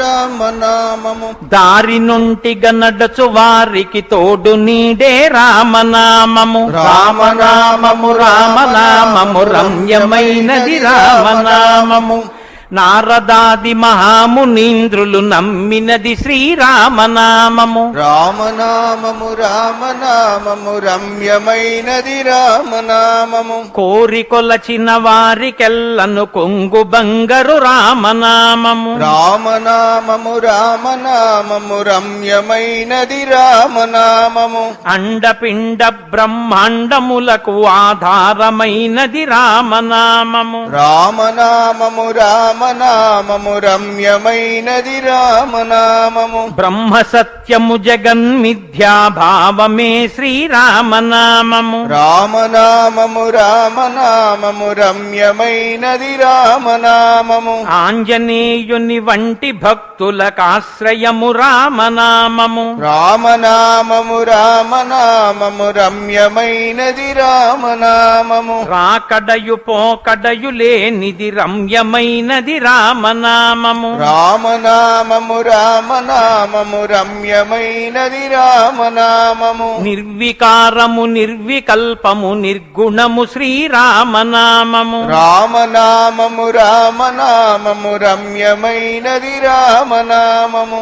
జీవితంబున నిత్య జపముగ చేయవలె శ్రీరామనామము రామనామము రామనామము రమ్యమైనది రామనామము నిజ స్వరూపము బోధకంబగు తారకము శ్రీరామనామము రామనామము రామనామము రమ్యమైనది రామనామము వేదవాక్య ప్రమాణములచే అలరుచున్నది శ్రీరామనామము రామనామము రామనామము రమ్యమైనది రామనామము తల్లి వలె రక్షించు సుజనుల నెల్ల కాలము రామనామము రామనామము రామనామము రమ్యమైనది రామనామము మంగళంబగు భక్తితో పాడిన శుభకరంబగు శ్రీరామనామము రామనామము రామనామము రమ్యమైనది రామనామము. స్వస్తి. రేపు 6:30 తిరిగి ప్రవచనాన్ని ప్రారంభం చేద్దాం.